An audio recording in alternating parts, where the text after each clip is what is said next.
So, Jonathan, what would you prefer? Either's fine with me. Uh, I mean, I'll just stick with Jonathan because that's what I know you as on Twitter. Nice to have All you on, right. man. Yeah, thanks for having me. Yeah. I mean, I don't even remember how long ago I started following you on Twitter, but I mean, it's been at least a year that I know of.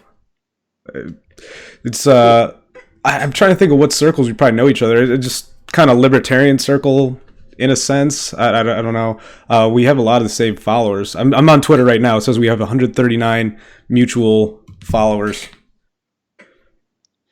Gotcha. Yeah, I don't know. I don't know exactly where our streams connected or when, to be honest Yeah. with you. But I've seen you posting stuff for a while, and actually, Pete Raymond. I'm just looking at your pin tweet. Pete was one of the guys who kind of got me into the whole more libertarian community than being just kind of a lone wolf. Him, uh, there's a few other people that they kind of have a group that they had set up for a while, and that was what kind of got me into it more. Um, but I don't know. I enjoy Twitter. I was just talking to Mac last Friday about like Twitter allows you to create your own like community of people, and it's interesting the way you can really frame it for yourself. I don't know. Is that do you are you conscious of that as well? Like when you're following someone or getting rid of someone, how do you look at your following and your followers? Yeah, for the most part, I look at my following and my followers more as an uh, an open exchange of ideas. Mm. I really want to promote and push liberty, Mm-hmm. but I'm totally cool with anybody else who does not necessarily view liberty as big of a priority as I do, but does want to exchange in these ideas. Uh, I only block I only block people who I feel are super toxic Yeah. or will end up flagging and I Yeah. mean it's hard for the liberty community. We're not playing with the same rules Yeah. as everybody else, so I'm pretty quick to block if I smell like this is a trap. If I smell any traps whatsoever, I Yeah. block. No, I feel that. I've only had to block a few people, a handful that I can think of. But I don't know. I kind of keep my act pretty clean. I don't really go after anyone big time. I mean, to me, there's a certain degree of rhetoric you can use that doesn't cross the line. I mean, you can lob pot shots at people, just say some goofy things, but you don't really need to. It's when to me it gets bad when you start going after things that have nothing to do with the conversation. Like if someone has a bad idea, um, putting holes and like showing how that idea is bad to me is not an attack on the person. They shouldn't take it personally. It's when you start like I don't know, for example, if you like went after someone's kids or like their job or something like that's just or their family, whatever. If you start, that's just not right. It's not even, and the thing is, it's like if your goal, like you said, a free exchange of ideas. If your goal is to exchange ideas, attacking someone is not gonna make people want to think what you think. They're gonna think you're an asshole. At the end of the day, Right. you have to like stand on solid ground to be able to actually get your point across to other people. Because the other thing I realized about Twitter is it's not just the person you're interacting with. Like when you have that thread, there's a lot of people going to read it too, and the way you come across for someone who like a third person viewer is almost as important as the person you're exchanging directly with. And Yeah, yeah, exactly. I mean, if that's going to get you blocked, some people don't even think realize the some of the things they say that get them blocked. It's almost like they get tunnel vision sometimes. Yeah, I find I so I've only got one suspension, Okay. and it was the suspension that I got was because I was I was talking to some pro-abortion people Mm, who were, what's the best way of describing it? They they were they were completely trying to change the argument where it wasn't even the termination of a fetus, like regardless of whether or not you feel a fetus is a person or not. Yeah. Uh, I decided to put it in very, very clear terms what exactly happens, whether it's the fetus is sucked out or Yeah. hacked apart. And I said, if we determine you as an individual no longer have worth and are no longer a person, then we could do the same to you. Yeah. And that turned into targeted harassment or something like that. And I was like, no, I'm Yeah. trying to frame it. Yeah, you're framing a metaphor or Yeah, an analogy, whatever you want to call it. Sometimes it's pretty much the same thing. But you're right. I guess they're taking that as a threat, which to me is a little unfair if you're actually having like a discussion about it. To me, that's taking the low road. That's like, I'm getting beat, so I'm just going to say that it could be taken offensively. I don't know. I'm stretching to try to see their point of view there, but yeah. I mean, I took I it see. as I a see what you're mistake. saying. Yeah. I took it as a mistake on my part, just for the fact that uh, we don't operate under the same rules, so I have to be a little bit more careful about my analogies.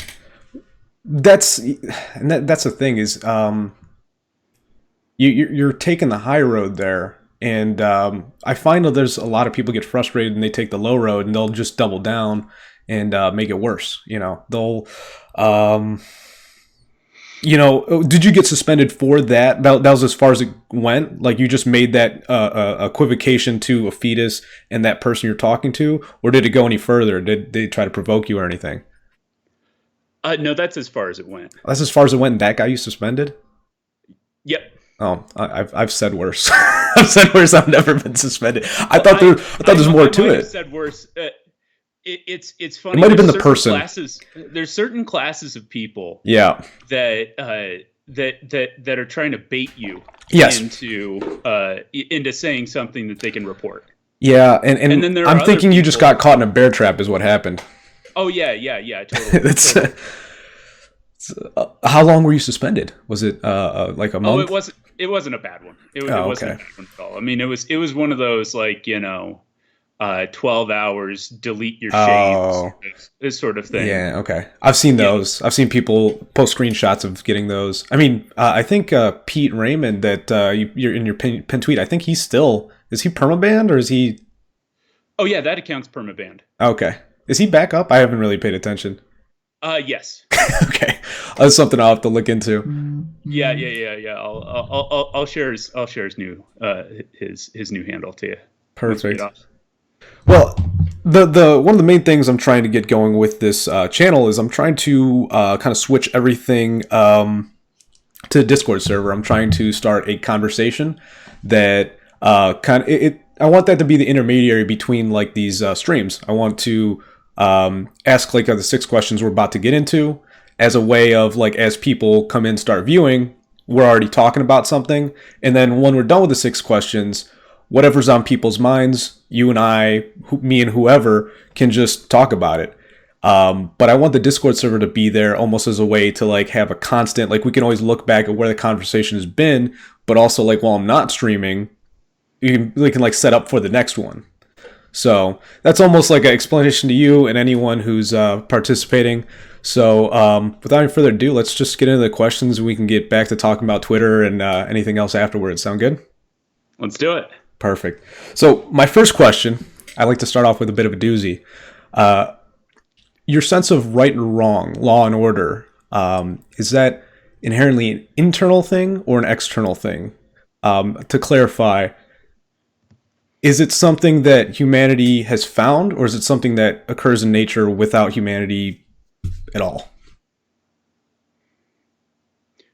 Wow. Okay. Yeah, it's a doozy, but I think it's a very important question. Right. So I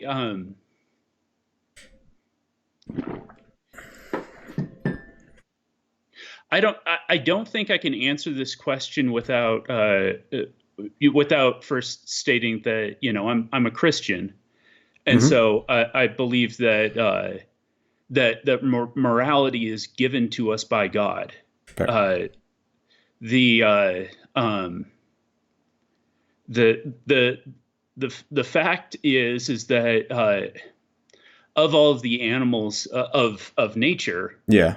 we're the only ones that seem to even have a concept of right and wrong. Right. So if you look to nature, there is no such thing as the non-aggression principle Right. between lions, right? They don't buy into that. No. Right, right. Or even chimps, Yeah. So Well, I don't want you to have to backtrack at all. I was actually raised Catholic. Quick background myself. I was atheist for a while, a militant atheist, more spiteful child than anything. But I've recently found faith. Like I said, I was raised Catholic, but I kind of take my sense of God, sense of higher power from all religions. I've actually looked into Baha'i for a while, which they say that pretty much Jesus, Muhammad, Buddha, all of them were. Their metaphor is same light, different lampshade. So, just that being said, you don't have to backtrack on being a Christian here. I'm more than welcome to say that your faith is what gives you your sense of morality. It's sad that in a day and age you have to feel like you need to defend that. yeah, it is, and it's one of those things where it's very interesting. More than half of my followers are atheists. Most of them are cool about it, Yeah. but some of them, I mean, heck, some of them I'll post a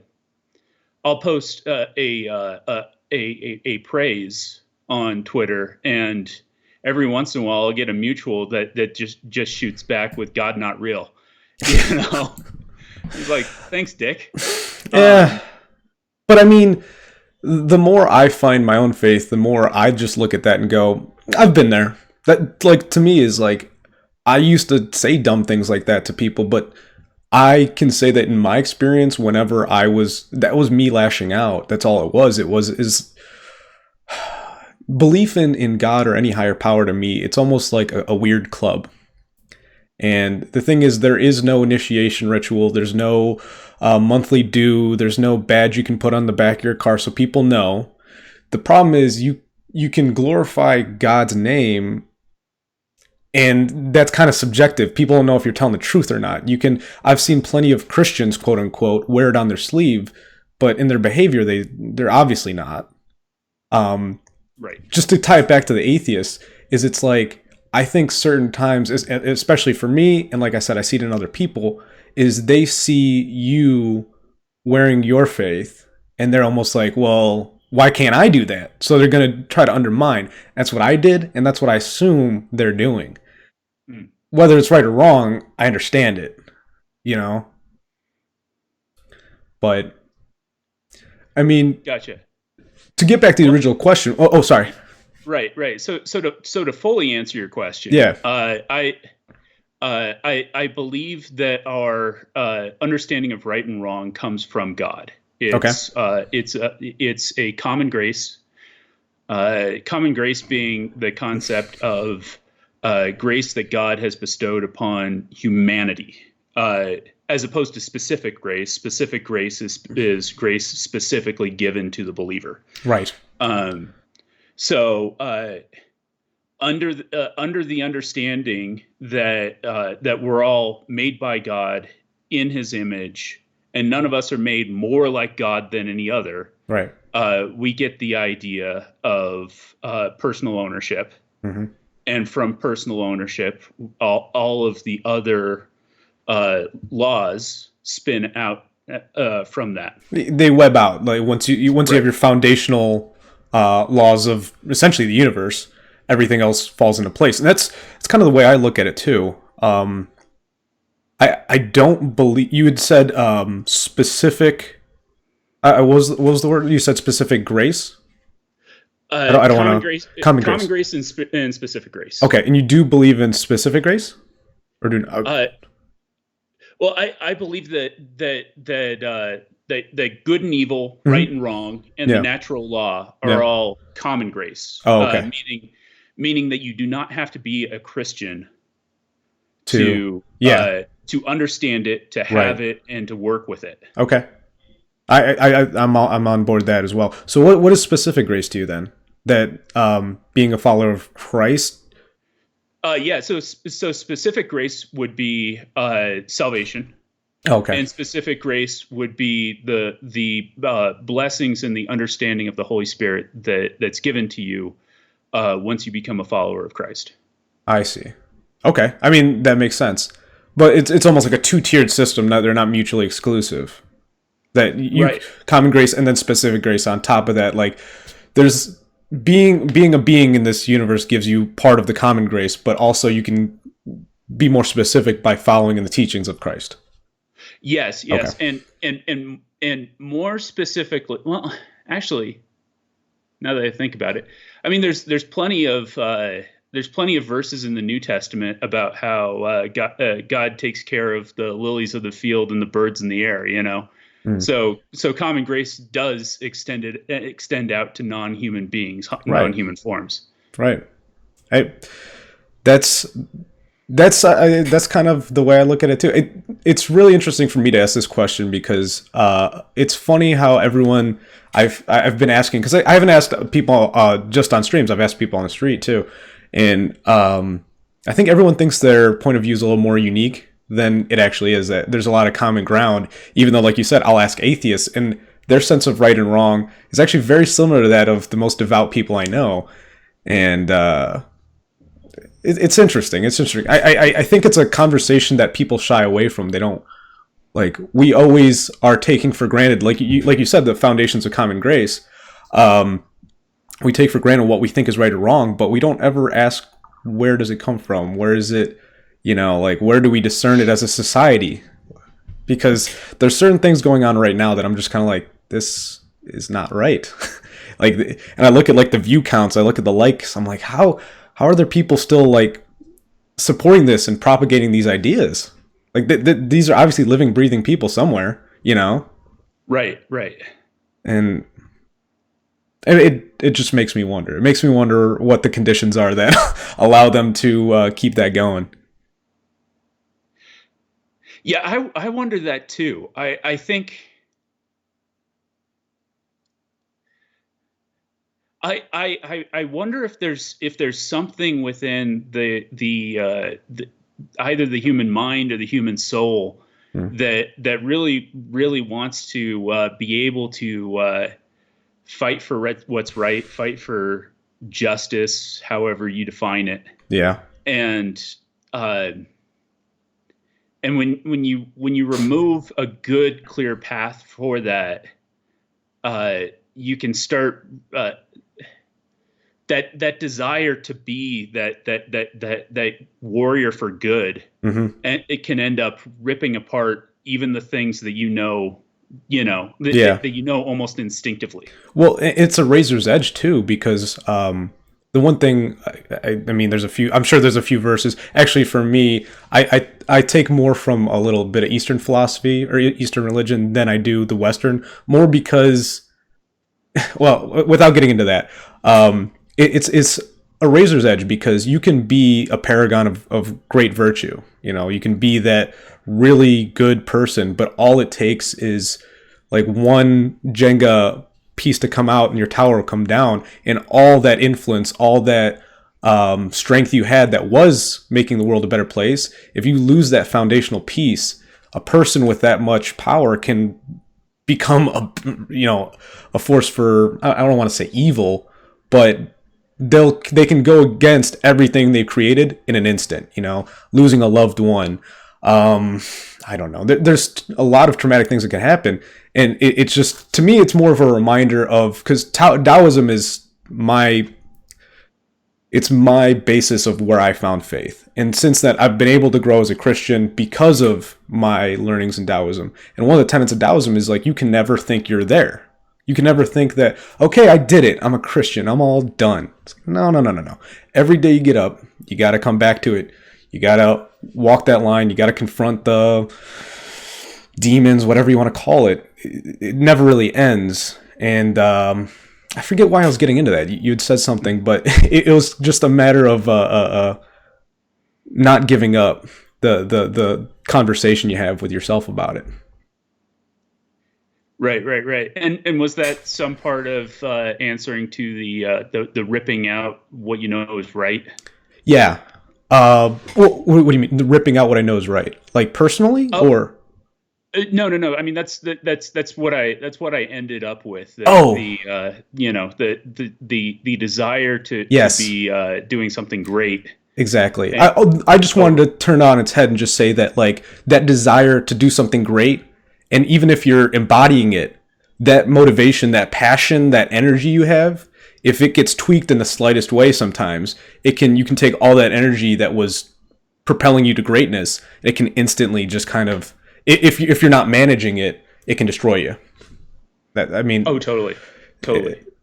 that was just the point I was trying to make, because I don't know, it's the one thing about the Eastern philosophy is it reminds you that like the passion, that I feel like Christianity, it really supports that love of Christ. That it's a lot of emotional energy.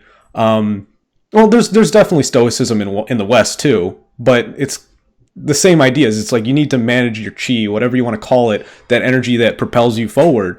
Because if you're only focusing on the morality of it, what's right or wrong, and you're not like managing the flow of what you're trying to do, you're gonna lose control. It's all about making sure you're understanding exactly where you're at. But I feel like I beat a dead horse already, so I'm just gonna digress from there.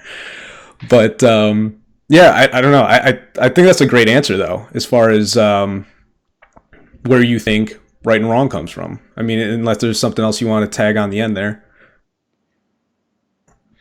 No. I mean, let's see. The only other thing I've heard that I like is Judge Napolitano. Hmm. When when he's talking about it, he'll talk about our worth comes from being uniquely created by God, Hmm. and then because he's a devout Roman Catholic. Yes. And then he flips it and he says, for those of you who aren't Catholic, or aren't Christian, you can just say our worth comes from our humanity. Yeah. And our humanity, the reason you can fall back on our humanity is we are the only rational animal that can reason. Mm-hmm.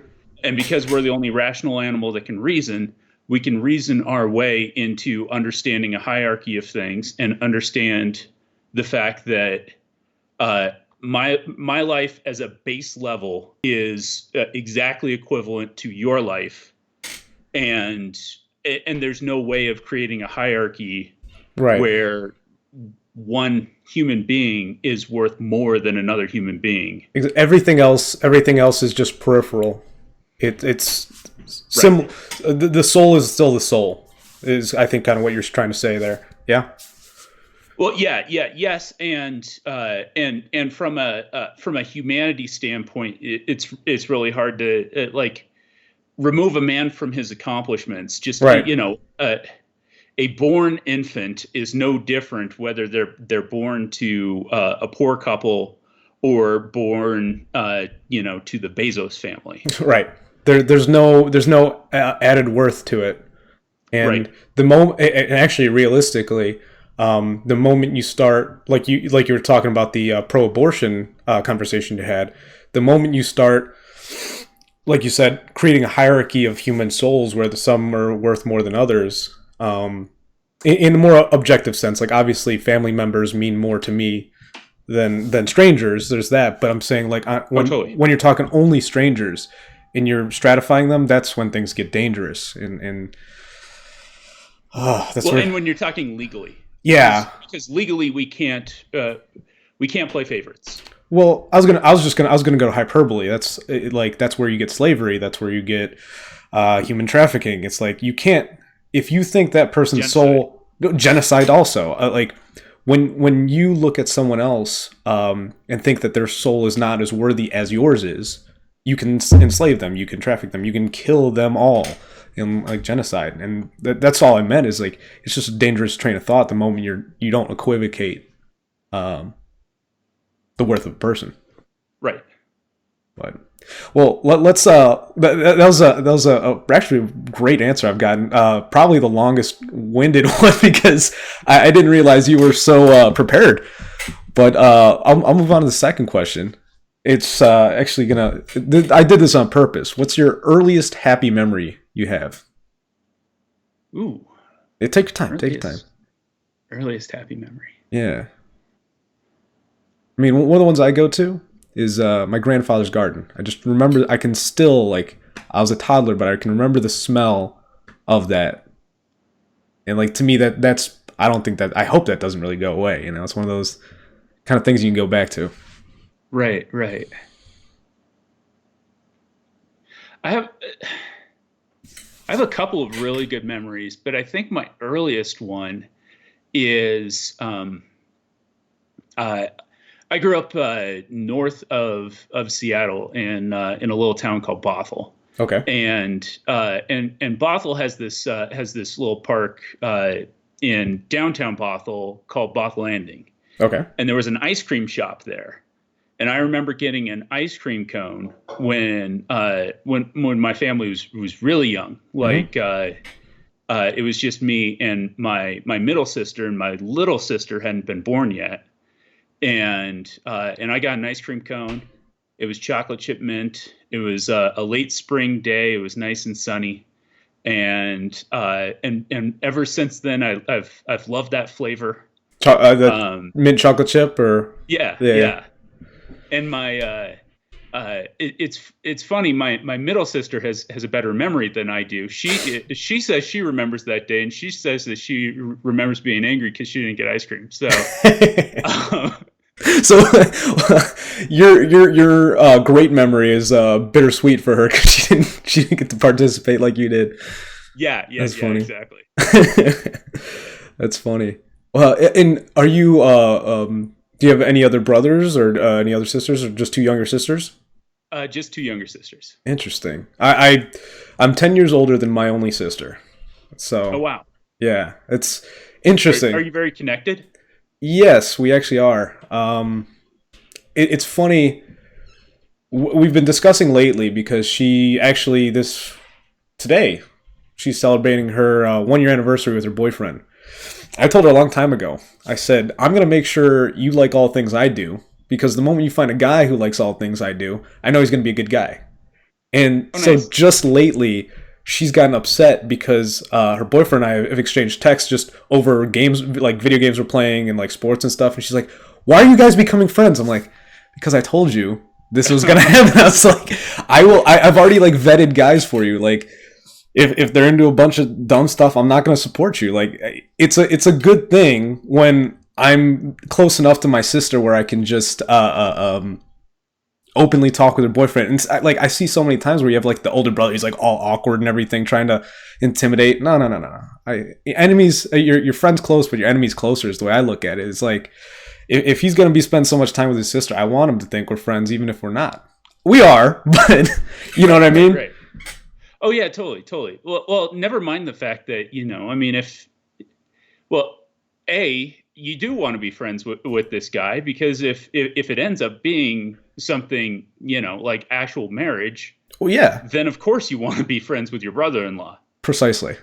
And B, you want to be friends with him because, heaven forbid something bad happens, he may actually tell you.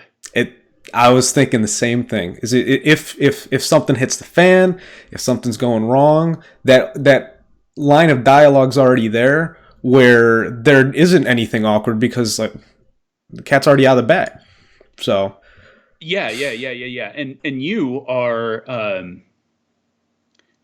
you're in a unique position where you're a little bit more approachable than your dad, right? oh, big time.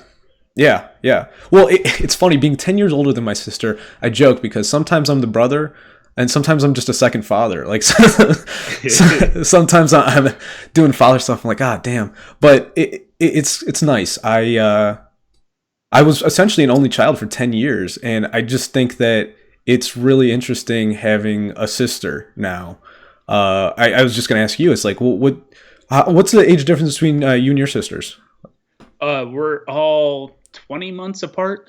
Oh, you guys are all just in a row, just real close in Oh age. yeah, yes, yeah. Okay, but I did you were you, are you guys close or? I mean, I could see being the same age. You're almost kind of going to that. You're going through the same hurdles at the same time. Yeah, yeah, yeah. So my middle sister and I have always been close. Okay. My youngest sister, uh, my youngest sister from an early age decided that I was some sort of enemy. Uh, So her and I butted heads all the time. hmm. And it wasn't until she turned 20 or so that she became cool. Okay. Well, I mean, that's about the age you'd expect it too. You Right, know. right. But you're good now. Really. Oh, that's good to hear. They all live relatively close now too, so that's pretty dope. Yeah. Oh, I mean, this. I was living in Chicago for a while, and being back home close to my family, it after being out of town for like a year and a half, it makes me realize how much it's worth being around the family. You know, like I liked being out on my own, but like my sister's has her senior year of high school this year, and I'm glad I'm around for it. You know, like she's gonna go off to college, and realistically, she's gonna do her own thing. But I'm glad I came back for while she's still doing all these. I don't know, senior year is a fun time. You know, and Yeah, totally. I mean, it wasn't for me, but it is for most people. well, it can be, and I'm proud of her. But that's cool. Um, so it was the memory was of the ice cream shop, and Yep. what was that? You said it was sounded like by the ocean, based off where Oh you're. no no no no no. There's a river there. Oh, okay. It's uh is it the Snohomish? I don't know. We always called it the slough, which I always thought of as sort of a gross sounding word. It's definitely Um, not the first choice I'd be making for it a was gross name. water. Um, Oh, okay. Huh. you didn't want to swim in it. People did, but you didn't want to swim in it. Yeah. But it was a river that connected two lakes, and one of them was Lake Washington, and the other one's Lake Sammamish, I think. Like some. Uh, Oh, there's a lot of anyways, Native American names up in your neck of the woods. Yeah, oh yeah, totally. that sounds like a Native American name. Oh yeah. Gosh, half or more of the towns are all tribal names. Yeah, I would imagine. Hold on, I'm It's actually. it's the easiest way of finding out who's the outsider. Just ask him To pronounce. like without Yeah. without actually telling him how to pronounce it. Just like show him Squim or Snoqualmie or Puyallup. Well, I mean, I live in Ohio, and we're kind of the same way. I mean, do you know what Ohio means? And I forget which native tongue. No, Ohio just means river. So the Ohio River is just the river. it's the river. Yeah. Yeah, Ohio is named because its whole southern half is, bounded by the Ohio River. And Uh, there are a ton of native. I mean, actually, all our counties are pretty much the tribes that were there or probably nearby. Ashtabula, Tuscaroras, Cuyahoga, just a whole bunch of those names. It's interesting. It definitely it's a good way of judging who's been there and who's a transplant, like you said. yep. Do you get a lot of transplants out in Seattle? Do you get a lot of people moving out there, or and just from Yes. your experience? Yeah. Yeah. Californians have been moving there since like I don't know the '60s. Oh yeah. You don't have But that. but because of Boeing, Microsoft, Amazon, uh, there's some Google, and a lot of biotech. Hmm. There's movement from all over the country and definitely from India. Oh yeah, I didn't even think with those big tech companies, you're going to get a lot of tech-based people moving out that way for work. I mean, Yep. I'm sure the companies probably even incentivize it for their workers. Yes. Maybe throwing them some money for moving. That's interesting. But all right.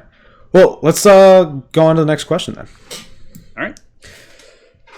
So number 3, what is the most controversial stance that you hold that you wish you could talk about more often? Most controversial that I wish I could talk about. I mean, Mm-hmm. I talk about pretty much all the controversial ones. Yeah. Um, it's basically why I'm on Twitter. Yeah, well, Uh, that's why I did. That's why I'm on Twitter as well. There's a lot of things I want to talk about that I don't get the chance to. But because you're a Twitter homie, I actually rephrased with Mac because she kind of told me the same thing. So what do you wish you could discuss more person to person, like in your daily life? hmm.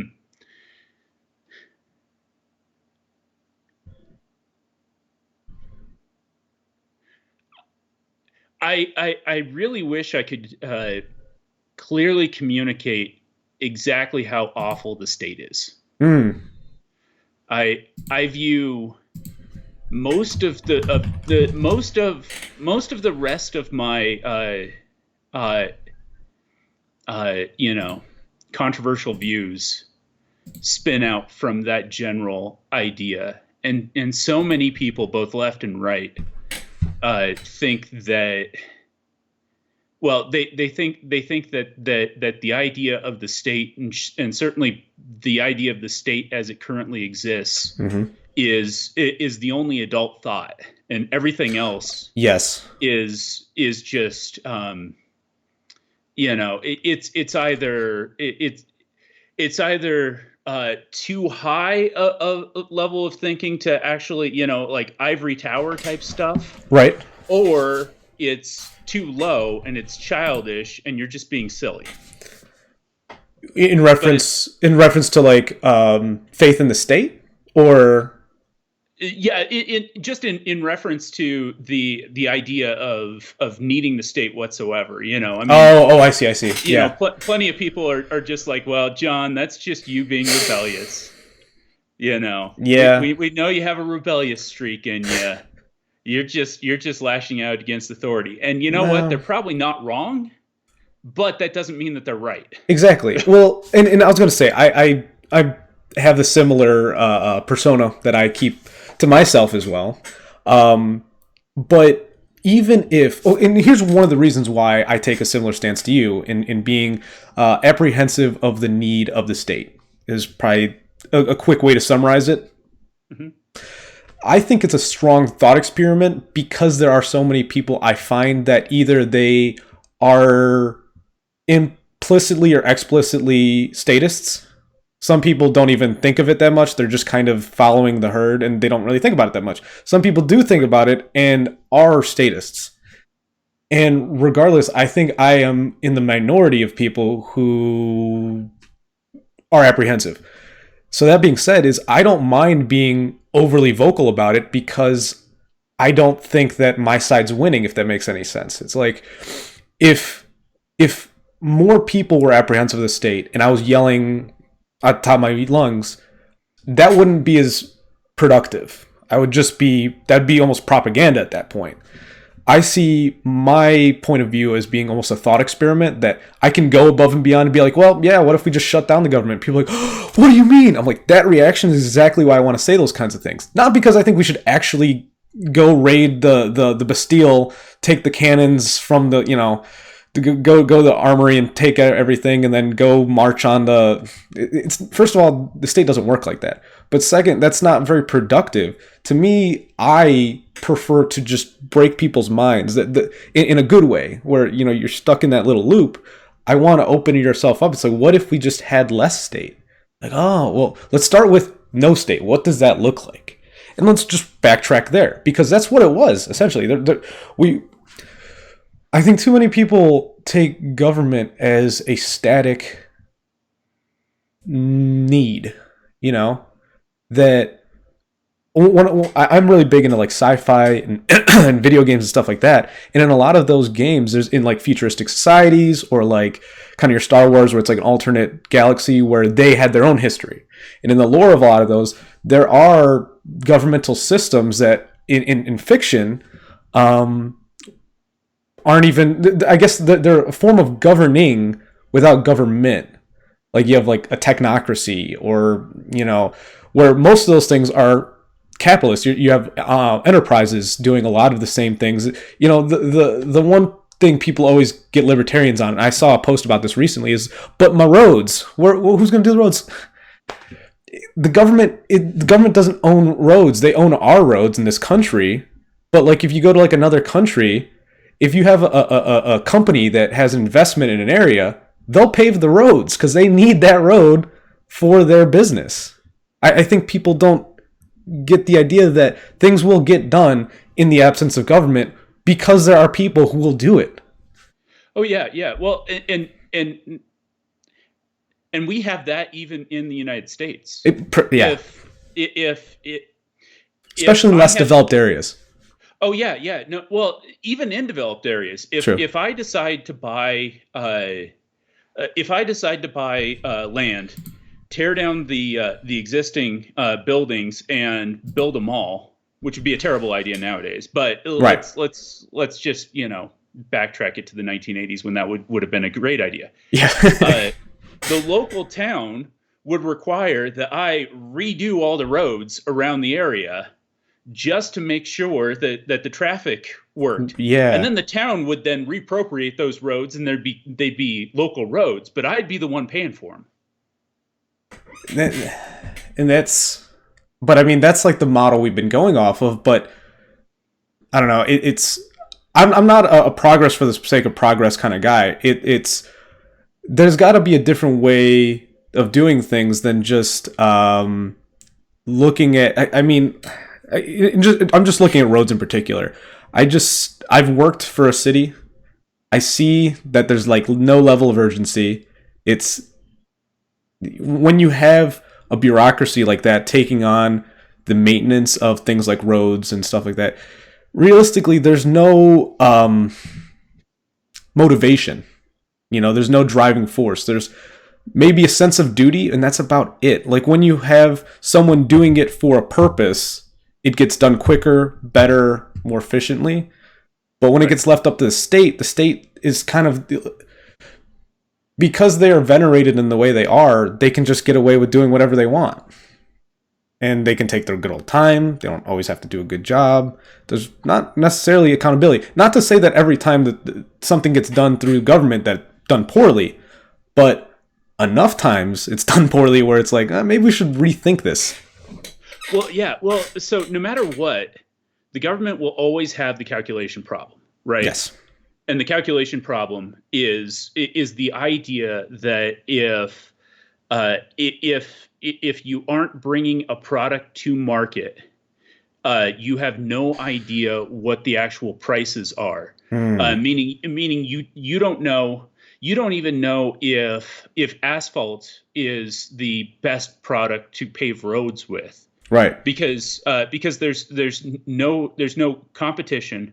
There's no people choosing your road over another road. Right. The way we build roads could be completely wrong comparatively to where things could be, just because there is no competition and there is no calculation. Right. Mix that with the fact that a whole bunch of tyranny happens because the roads are, quote, public. Yes. So because the roads are public, then the safety of those roads also relies on the state. And the safety then goes to the police.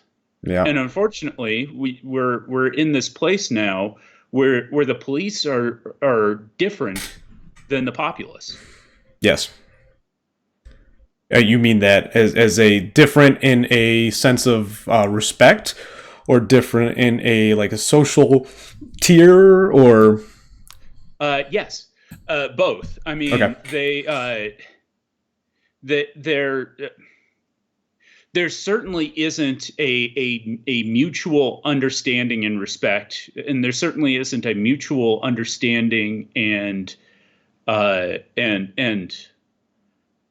level of legality between both the police and whoever they say pull over. Yeah. Yeah,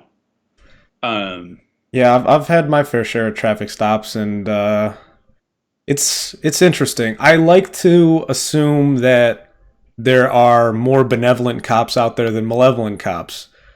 But like you said, there's kind of an aura of awkwardness sometimes with the cops that, because I mean, I've been pulled over by cops I know.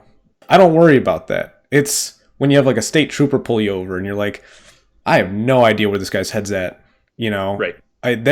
That worries me, especially like you said, given that I'm not even sure what would be the best word, but there's a certain power, like you said, they're watching the roads, they're watching over safety, and if they, the expression, you give a guy a hammer and all he sees is nails, is you give him this gun, you give him this responsibility, and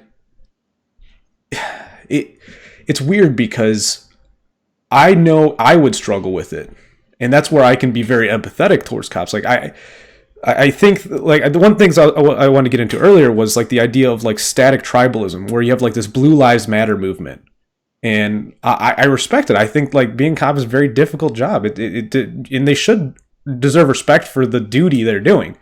That being said, there's also a lot of bad cops out there.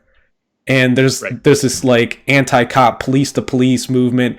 And to me, both of those are such static, hyperbolic points of view where neither of them are really that beneficial. I mean, I guess you kind of need to have those stances, but I think more people need to be in the middle.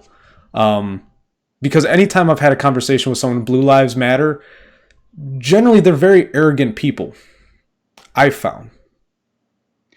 Yeah. Well, and that's the other thing. I'm with you. I have had cop friends. Mm-hmm. I do know a couple of really good cops. That being said, the last speeding ticket I got, I had to talk the cop down. Mm-hmm. He came to the window yelling at me with his gun drawn. Really? Yeah. Oh, damn. Yeah. Damn, that's why I haven't had to deal with that. I mean, that's completely irresponsible. Did he have a justification for why he said he had this weapon drawn? He said something about there being something else happening in the area or something like that. I don't know, but and it was just a speeding. That was the reason he pulled you over. Wasn't any warrant or anything? I just have to ask. There's no other outstanding probable cause. No outstanding anything else. Okay. I was just speeding. And he pulled a gun. That's yeah. Completely wild. Well, my last traffic stop, I was essentially not ambushed. I was stalked by a cop. I was working at a restaurant. I was managing a restaurant very recently, actually. I quit that job. But because I was the manager, I was the person locking up. I was the last person there. So in the parking lot, I'm one of two cars in the parking lot. And it's in a rural Ohio place, so there's not a lot for the cops to do. So when it was time for me to drive off, and this was a car I had just bought a week and a half, and I had the title, and I still had the old plates from the guy I bought it off of. I bought it from the owner. So apparently the cop had driven around. He had seen the plates, seen that they were expired, and then in the name of someone else in a different county. And so when I pulled out, he was already in the parking lot, and I literally just pulled like 10 feet out into the road. He flipped his lights on, pulled me over, and I was like, did I do anything wrong? And he just said, he's like, well, I pulled your plates, and he explained everything to me. And I said, okay. And I explained, I just bought this car. I've been managing this restaurant 6 nights this week. You're right, I haven't had a chance to go to the BMV. Hasn't even been on my mind. Can I just... And I was trying to explain to him, just like, thanks for letting me know. I don't want to come off as like an arrogant prick, but like, can I just go and like make it my first priority tomorrow? Not only did he give me a full ticket, but because I didn't have someone in the car with me, he impounded my car. How's that legal? Well, I ended up going to the judge, long story short, and I asked the judge, and the judge kind of shrugged. She just shrugged. Because first off, that morning, I was one of the last people on the docket, and I listened to every case she had. She had some really obnoxious people, and I went up very courteously. I dressed up for the occasion, just, I made myself presentable. And she's like, "Oh, you're very nice, blah, blah, blah, whatever." And I explained the situation. I said, "Ma'am, I just want to pay my fine, but I did want to ask you, the officer impounded my car, and he said that was legal. I looked up the legality, and I just wanted to ask you, because now I'm in front of the judge." And she even like got kind of awkward because I had her like taken aback a little bit, and she's like, "Well, it's up to the discretion of the officer." I said, "Ma'am, that cost me $350." She goes, "I would have to know more of the details." And she really just kind of brushed it aside, but I'm like, how the hell can this man just on a whim cost me $350? Just on a whim. Right. And his justification was there wasn't someone to drive drive the car besides me. Yeah, well, but the funny thing was, while they were putting my car up on the tow, my mother came to pick me up. So I'm like, why can't I just drive her car home? Oh, because it's already up on the tow. I mean, the tow was there literally in 10 minutes. You want to talk about corruption, like tyranny? Like, to me, that I don't know. Like, maybe that cop is like brothers-in-law with the tow guy because he just got the tow guy business. I just provided the state, as we're talking about, with $300 in fines. Only person getting screwed over here is me. Right. And for what? I just bought a new car. Realistically, if it was justice, like, obviously I paid my fines and I've put it to rest. But to me, it's things like that just don't make sense. You'd think there'd be more human to human dialogue instead of just, well, I have the authority and I'm gonna exercise it. Right. And stuff like that, like the idea that our Justice Department gives us justice is just it's just silly. I mean, maybe I could follow the minarchist idea of, well, if the state was restricted in power, you would have much less of this. Yeah. My thoughts on it is when you give an entity the monopoly on force, abuse will happen. Yeah. I mean, if there's no check and balance on it, like, as far as I'm aware, the checks and balances are internal. What's the internal affairs? IA is what they call it. That's right. The only real checks and balance on the police. But that's not always public records, unless you're looking for it, Right. Well, or you could sue them, but you're not going to sue them for, $350 or whatever the total ticket ended up being. Right. Well, that's small claims, and it's you don't even get a lawyer for that. You'd waste money getting a lawyer for that. Well, exactly. My concern, though, isn't like I said, my situation I put to bed. Luckily, God bless that I have the money that I can just afford to take that loss. But I wonder, it's like, how long does that can get kicked down the road before someone who really doesn't have the money gets screwed over in that situation? Like, luckily it didn't screw me over, but right. When is that going to end? When is that? Like, I doubt this cop has a racket where he's trying to do this once a week. But if he's doing that twice a year, to me, that's twice too many. It's. Oh yeah, exactly. How is that going to end? I don't see, like, we're talking about checks and balances. I don't see where that gets put on someone's agenda for the day and says, we got to make sure this doesn't happen, because there isn't a role, there isn't a position where that gets stopped. Right. And frankly, the fact of the matter is because because again, they have the monopoly. They have that monopoly on force. There really isn't an effective way of creating a check on it. I would say this is interesting, and this is actually, I'd say private security would be interesting. It's like that cop wouldn't come up to you. Obviously, you couldn't afford it, and I couldn't afford it myself. But I'm strictly talking logically here. That cop wouldn't pull up to you with a gun if he knew you had armed security in your car. Well, right. Or the fact of the matter is let's say private security. Yes. Well, okay, so private security would be uh, either like in the form of some sort of like insurance company that also has quote officers, right? Oh yeah, Uh, yeah. so if it's Insurance officers. yeah. It's a So funny thought. if that's the case, a they'd be liable Right. if they come in guns drawn, they'd be liable.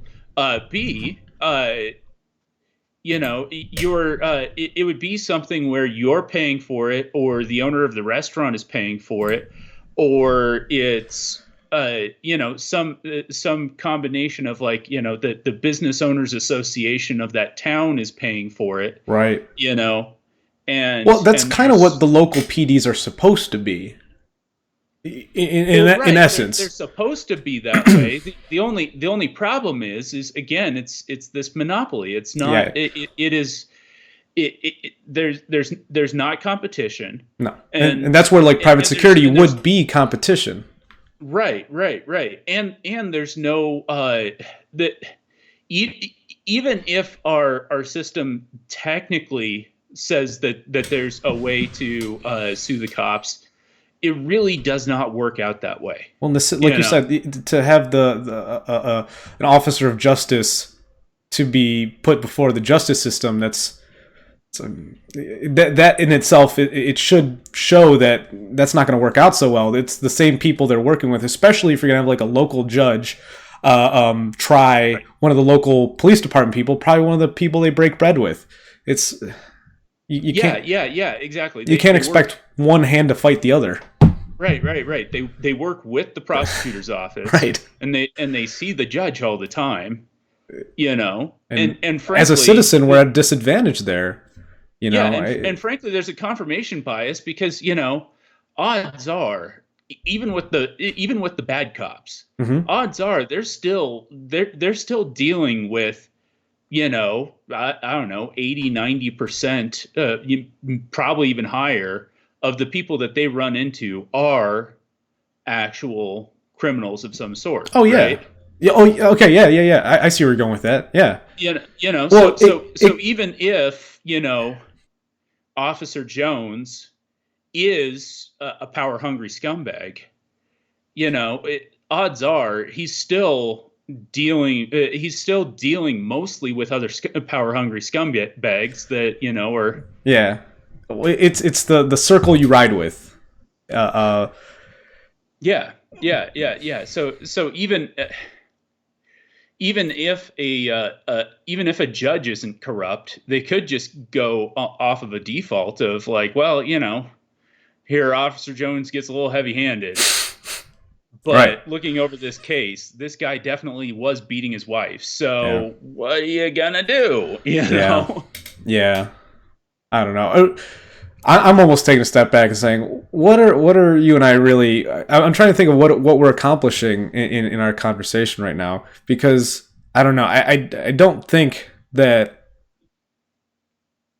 people really want to change the current state-controlled police, state-sponsored police, however you want to define it. I don't see that changing anytime soon. Um, the issue I find is like the people that probably agree with us most, at least the sentiment we're having, are the people who are hyperbolic and say dismantle the police, get rid of them all, and I'm like, that's not good either. I'm kind of taking a step back and trying to see what we can take from this, and I just wonder. It's like I don't really think there's much that really can be done right now. Well, the only thing that could be a good half step. Yeah. I think there's two good half steps. One Okay. is body cams for everybody. Yes. Okay. Definitely behind that. I think body cams for everybody Well, would expose more often than not exactly what the problem is. Maybe the problem is exaggerated. It could very well be, Yeah. Well, just in the it's only been like a year or two since most places have body cams now. And we've seen the gross abuses of power. And also we've seen exactly what police have to deal with. We've seen the good, the bad, and the ugly. of what police do. We've seen Oh yeah, yeah, cops yeah, do great totally. things. Well, yeah, and we've also seen, like, one thing that I have seen from, that's sort of the mockery against the typical conservative Blue Lives Matter person is, the mockery of, oh well, we need to see the full picture. Well, Yeah. sometimes that's true. Sometimes when we see the full picture, we see what led to the cop putting hands on a person, Right. and what ended up happening was the person was definitely aggressing against the police officer. Oh my gosh. You know, Well, uh, especially with some of these protesters nowadays. I mean, the level. I'd say if there's one like aspect of this whole police situation that I'm most supportive of, it's I think they put up with way too much when it comes to you talking about aggressors, these big mob protests that I see. When I was in Chicago, I saw a couple huge congregations, and I saw the police trying to form a line and maintain order so that people can just walk home from work. They block up the whole street, and I'm like, I just see the faces and the vitriol in people. I'm like, I understand you're frustrated and there's probably something bothering you, but that cop isn't the like object of your ire. They're not the one that's causing all your frustration. That to me is very unfair what they have to deal with, and like seeing the body cam footage of what they're dealing with, it goes to show like what they're really getting paid to do. oh yeah, yeah, yeah. Well, yeah. I mean, I do find that funny. Like, especially the hardcore ANCOMs, anarcho communists, especially the Antifa variety. If it, they could not be making better propaganda films for a fascist state Yes. than doing what they do. Yes. Because there are plenty of times when I'm like, it's bad.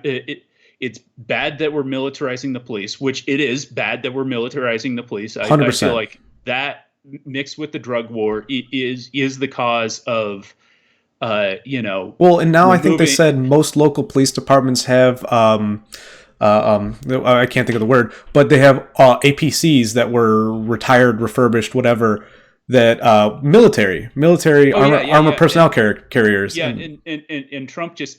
Yeah, I don't know if he just signed a deal or if he was signaling about a deal to equip more police precincts with that. I'm not a fan of that at all. Me neither. I only see those as weapons against the local populations. I see Right. very few scenarios where you actually need to use that for the people. The Right. most scenarios I can think of are against the people. Yeah. Yes. Yeah. Yeah. Exactly. Yeah. Yeah. So I see all of that, and I'm like, this is bad. This is very bad. Yeah. Like, I could put up with the police if it was a whole lot more of, uh, you know, closer to Andy Griffith. I was I was thinking the Than, same thing as you were saying it. Yep. yeah, I mean, if The sheriff without a gun kind of deal. yeah, yeah, Yeah. yeah, the sheriff that you see at church, Yes. uh, Well, and I that type of lawman is the kind of lawman you need. That's right, right, right, right. just because. Go ahead. Sorry. The type that will the the type that will scare a teenager and then bring him back home to his parents. You know what Yep. I'm saying? Yeah. Like Yeah. like Yeah. the type that's like, I don't want to ruin this kid's life, No. but I want him. I want him to be thinking on his actions because I don't like where things are going. Well, You and know, I think part of that is knowing which kids to give the stern hand to and which to just in which lock will up. actually shoot up Right. a high school. I'm sure there've been plenty of Andy Griffiths that have been turned their back on a kid who stabbed him in the back. That's Oh, the sure. sad reality of the situation. I love Andy Griffiths, but I would imagine that Andy Griffith wouldn't have a very long career in the real world. I think that if he tried to do what he did, I don't know. I like to be I like to be an optimist. I like to be glass half full, but I don't think that would be the case. Well, yeah, yeah, yeah. And the fact of the matter is, I mean, the other part of things, being a Christian, I do believe in evil. And I do Yes. believe that some people give themselves completely over to it. I believe it's the same thing. Yes.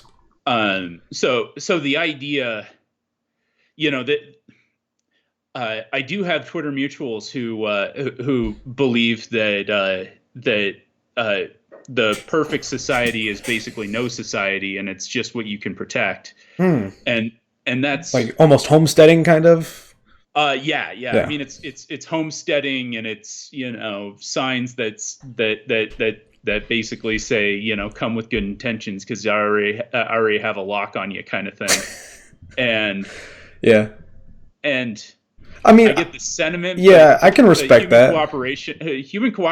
I can respect it for an individual. Yes, but human cooperation is how we built this whole thing. So that's exactly where I was going to go with it. It's like we don't get a lot of the innovations and the progress we've made as a I want to go just society in a technological way, in a cultural way, and you don't get that without a little bit of urbanization. If everyone just spread out, well, yeah, we still have the internet, but you still need to have like the division of labor when you have small people. They need to be close together. If everyone just homesteaded and just everyone tried to be their own plumber, tried to be their own everything, no one would really progress. It's almost like flattening things out. That's almost communist in a way. In effect, it is. It's almost going so right wing that like you want to be your own communist, but you don't want to be a part of a big commune. You just want to be your own small one. Yeah. Actually, that's.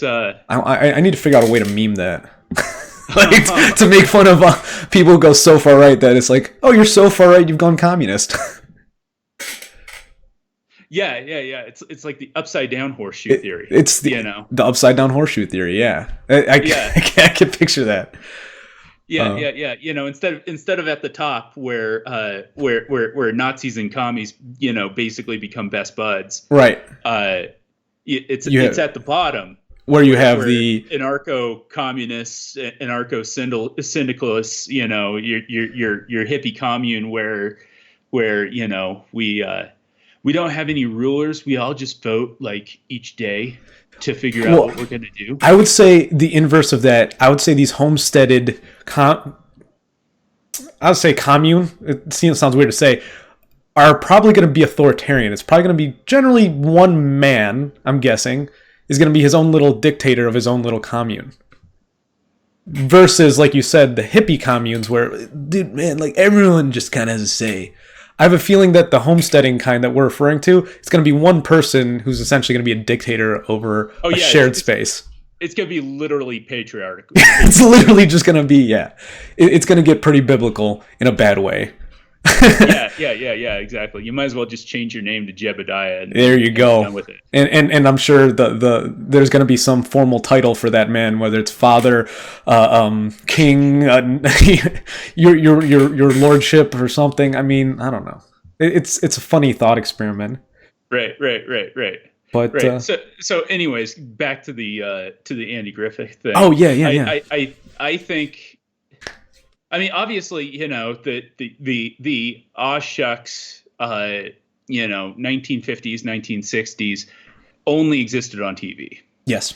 That being said, what we have now again is more like one small thing, and in the hearts and minds of those people. I just there's almost like a permeating effect down from the people who watched it. But you're right; it only did exist on the silver screen.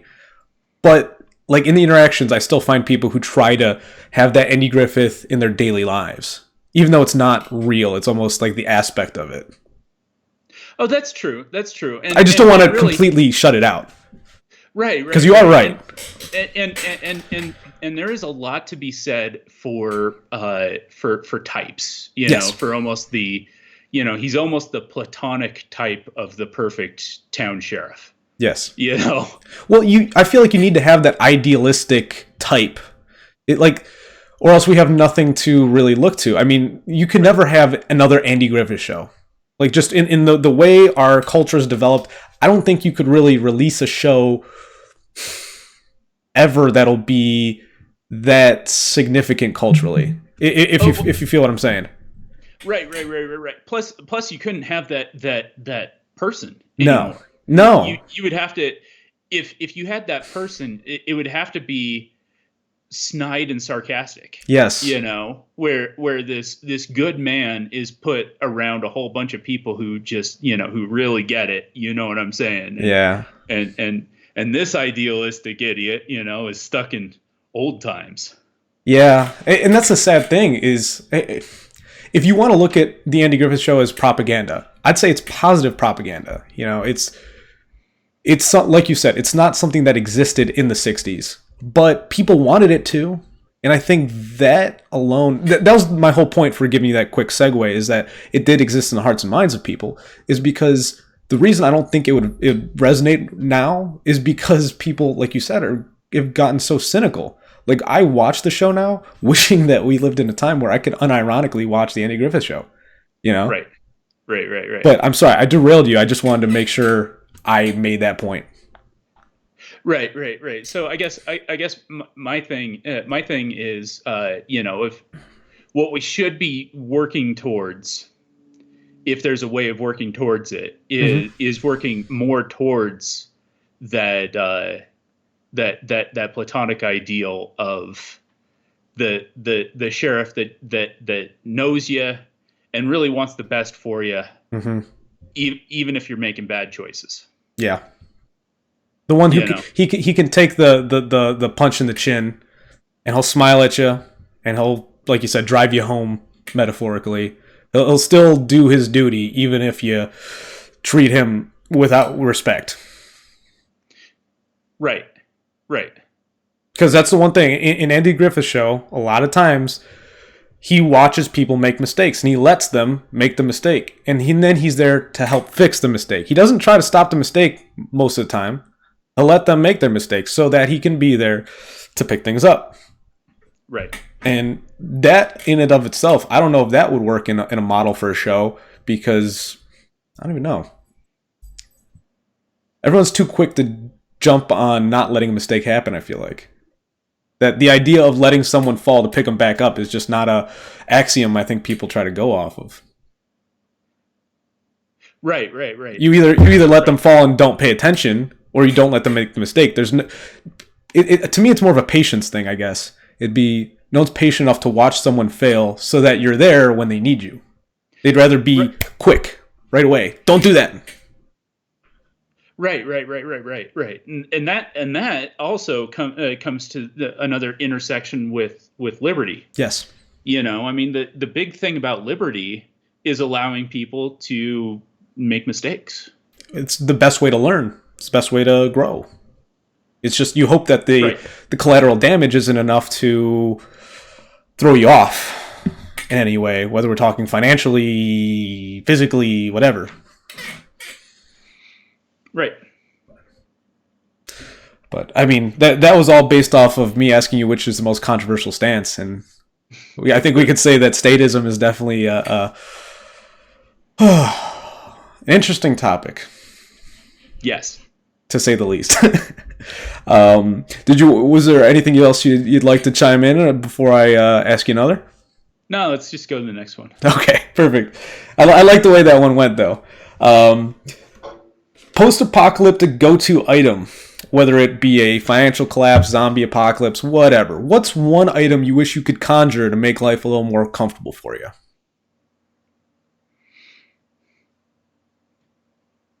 Doesn't have to be something you own.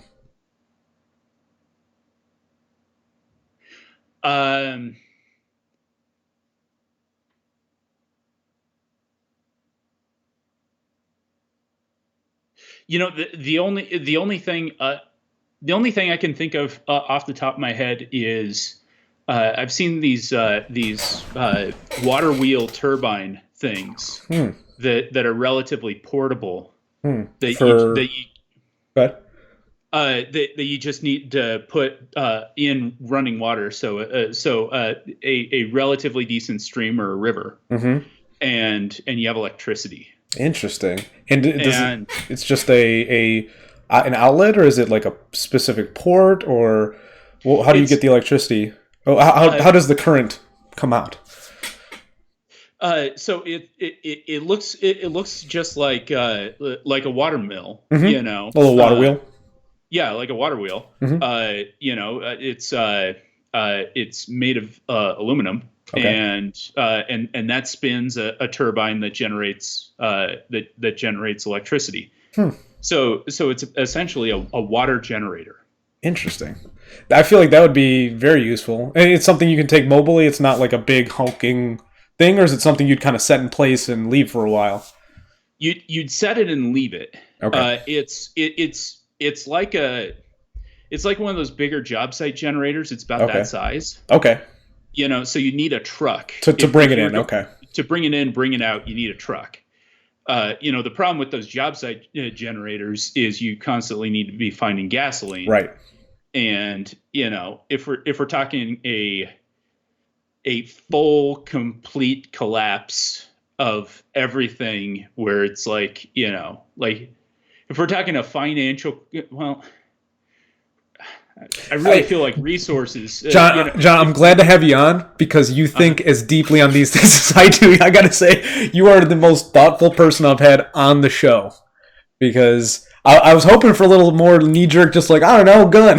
Like you are giving me. I didn't even know those things existed. But I mean, is there anything that would, you're taking it too literally. Is there anything that would just you'd like to have? Because for me, I feel like a child now. I said I don't want to have a katana. oh, okay. But like Um, like an old school, like the folded metal, the real artisan Japanese katana, not something you could buy off eBay for $40. I'm saying like the ones that they take almost a quarter of a year to make. Gotcha. That can cut New the or steel. new or one of the ones with the story. I don't care about that as much. To me, Okay, it'd be the functionality. Is I've gotcha. seen those, obviously not like a steel building, but they can cut through pieces of steel because the way that's forged, it's so it's folded over itself so that it can cut through other pieces of metal, and the blades never dull. Like they're just I could you could. The reason I thought that is one, it'd be a good form of defense that just never goes bad. Uh But huh. two, just from a functionality standpoint, I'm sure I could use that for making other tools. I thought it was a pretty smart move, and then you told me that you can find a renewable water wheel, and now I feel like an idiot because I'm going to be sitting here in the dark with a katana, and you're going to be like flipping through pages while reading at night. um, so as far as it, as far as that sort of stuff goes, uh, I think it'd be dope to have like a Viking axe. Oh, That'd be pretty cool. that'd be pretty cool. Yeah, I mean, because then it is functional, but it's also it's also going back to, I guess, my roots yeah. of although I guess Vikings use swords more than they use the axe, but the axe is pretty badass. Well, and when you say axe, this is purely to appease my curiosity. Are you talking like a big old two-handed axe? Or are you talking like a one-handed hatchet? Two-handed. I was thinking the two-handed Like a axe. two-hand, like a Although battle axe. That you're putting every. This isn't for quick. This is for long, big swings. long big swings. Like You can also one use hard it swing should solve to your fell problem. trees. To cut trees, Yes. okay. But like if you have a problem person, one swing should solve your issue. Yes. Yeah. Yeah. Or if you just want to bludgeon them, but not like render them in half, you could flip it the other way and And just. just yeah. I feel you there. Uh, no, that's cool. I guess you sated my childish curiosity and my adult curiosity with both answers. Yeah. So in a war for independence, Mm, just to go back to revolutionary roots, okay, tomahawks would be pretty cool. Tomahawk would be cool. I mm, if I like you're talking 1770s kind of weaponry.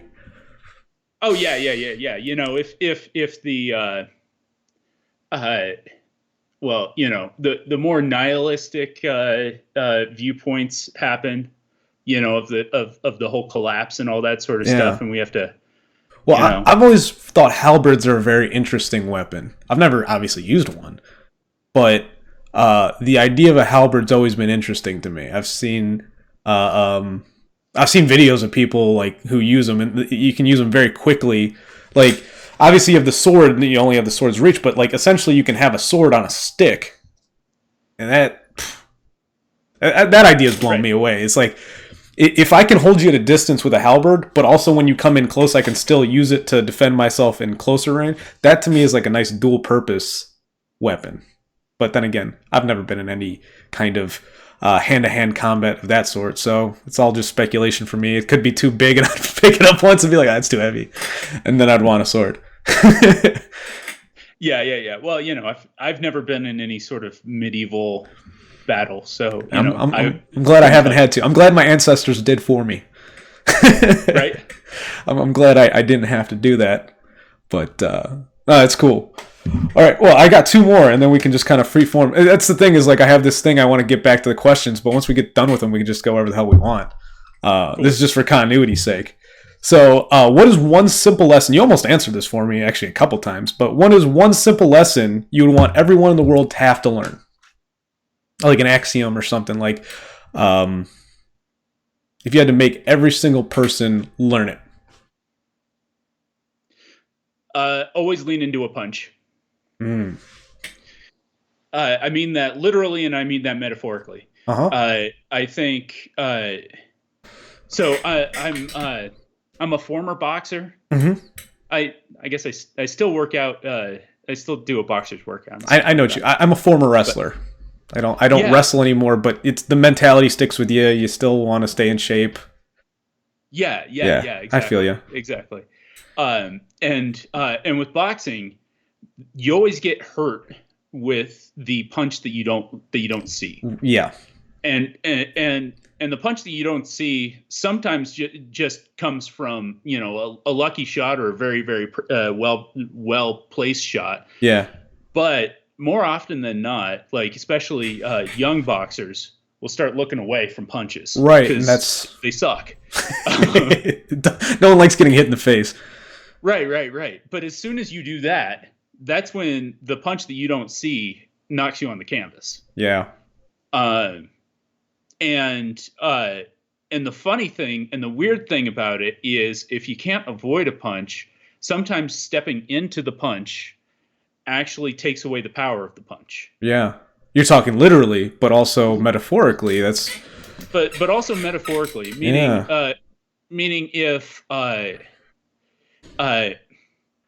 if you're going through something hard, mm-hmm. if you're going through something painful, the best thing to do is to drop whatever you're doing and head straight into the pain. Yes.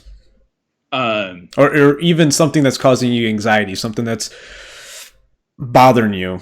I think that's the way I'm taking your lesson. Yes. is instead of letting it bleed, go right for it. Go for it. Yeah. Go right for the heart of the problem. Yeah. If you're feeling relatively like randomly anxious, that's a good sign to stop and think about what you're avoiding. Yeah. And then just do it. Yeah. It's going to be hard and it's going to suck, but it's your outcome. The funny thing is the outcome is always going to be better than what you were anxious about the outcome being. Yeah. Unless it's not, but it's hardly ever worse. And you got it over with. No, I like that. I'm probably gonna keep that rattling around my brain for a little while. How'd you phrase it? You said always lean into a punch. I like that. Yes. Always lean into a punch. Yeah. I mean, I learned this. Everyone learns this the hard way, but the hard way that I learned this was by getting sober. Okay. I had a whole bunch of the funny thing is it's always this one specific pain that causes you to super avoid things that ends up placing you at a place of rock bottom, right? Mm-hmm. But and then you look back and you're like, oh well, I had a pattern of doing this. Yeah. But I had I was trying to drink my pain away, mostly from getting divorced, and it ended up well, frankly, it ended up placing me in lockup for 24 hours, and I realized normal people don't get so drunk that they end up in lockup. So, Well, um, I wouldn't use the term normal, just out of my habits for myself. I would say the average person. Because implying that you're not normal for going through what you're doing is unfair to yourself. Is it oh, I'm fine with statistically? not being normal. Well, I get you. I'm an ANCAP. That's We aren't normal. I guess if you own it, I guess it's not that bad. But yeah, no, I feel you. Sorry. One of the things for me is depression battled me for a while. So to me, the way I word things is very important, just for myself, and I see that in other people. Like, people don't always notice the little adjectives they'll throw on things to cushion blows, kind of like you're saying. I say no, go right for it. Like, what is on your mind that's making you feel the need to say normal people don't go to lockup? I'm sure there's plenty of people who do divorce, and yeah, they probably did drink away. I would say that in that scenario, it's probably not that abnormal. Oh yeah, yeah, yeah. Yeah. I mean, uh, going through a divorce is a very, very painful thing. Like, emotionally, it's Financially, super painful. yeah, Yeah, yeah, yeah. I mean, it's the finance part of things. you can recover. Yeah, I mean, I didn't care about the finance part of things. Yeah, Um, for me, it was all the emotional stuff. I can. But Yeah, so I tried to avoid it, and by putting it off, but by putting off all of that emotional pain, I couldn't grow, yeah, and I was harming myself, and yeah. it ended up placing me in a, well, it ended up placing me in a place where I hit rock bottom. And There's and only since one then, place to go up from rock bottom is up. oh yeah, yeah, yeah. I mean, that's the nice thing about rock bottom, right? Yeah, And everybody's rock bottom is different. yeah. But I mean, there are definitely way more hardcore people than me, Oh, I'm sure. who, Yeah. basically, were legally dead and stuff like that. That wasn't me, but Yeah. Well, I was just gonna say, just count your blessings that it sounds like alcohol was your only vice, because I mean, that rabbit hole goes a lot deeper. I mean, yeah, I just the only point I'm making is could have been a lot worse. So just be glad you're here and you've made all the progress you had. Yeah, you have made. yeah, yeah, yeah, totally. So, I mean, it's the uh, the whole uh, always lean into a punch thing came from the fact that, metaphorically, I had picked myself up from the canvas and realized, I've been looking the opposite way from all this pain for Right. so long that And the I let it get me. alcohol was making it worse too, because you probably didn't even know which way the punch is coming from anymore after drinking for so long. Right, You're not reading the signs well. right, right, Yeah, right. Exactly. yeah. I'm glad that's a great lesson, and like you said, the reason I wanted to pick a lesson instead of like memorizing a phrase, like, to me, a lesson comes from a mistake. You don't remember. Like, I could tell anyone lean into a punch and just say that. That doesn't mean anything unless you understand exactly how that ties into having a loss.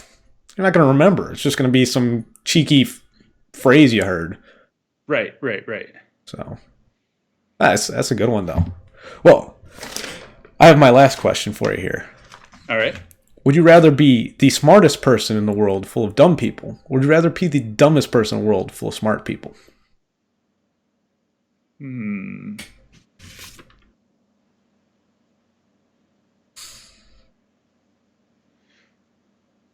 It's an interesting one. Yeah.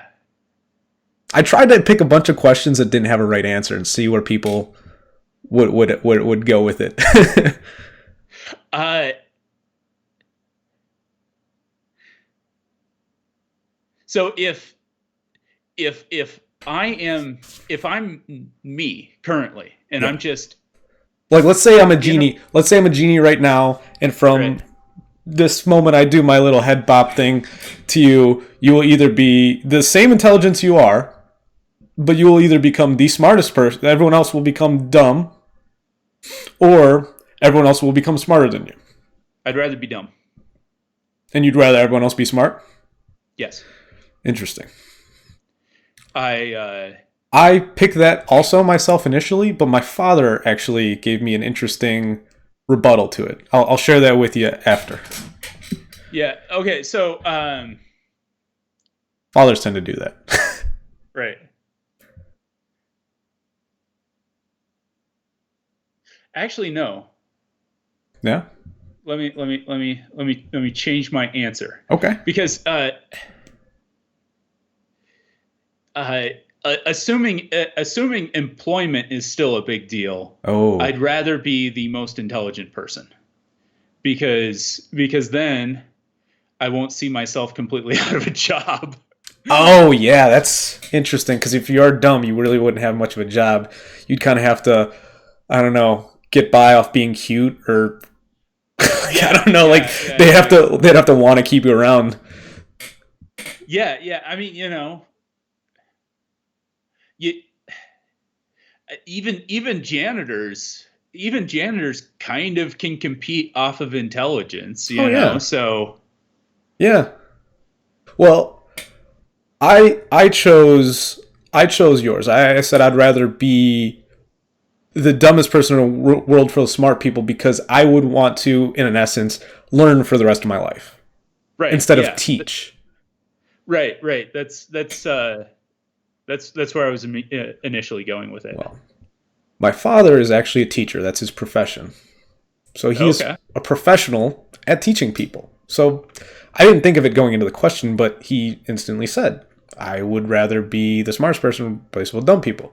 I said, wouldn't that get tiring? He's like, yeah, but, the alternative is that I am at the mercy of other people.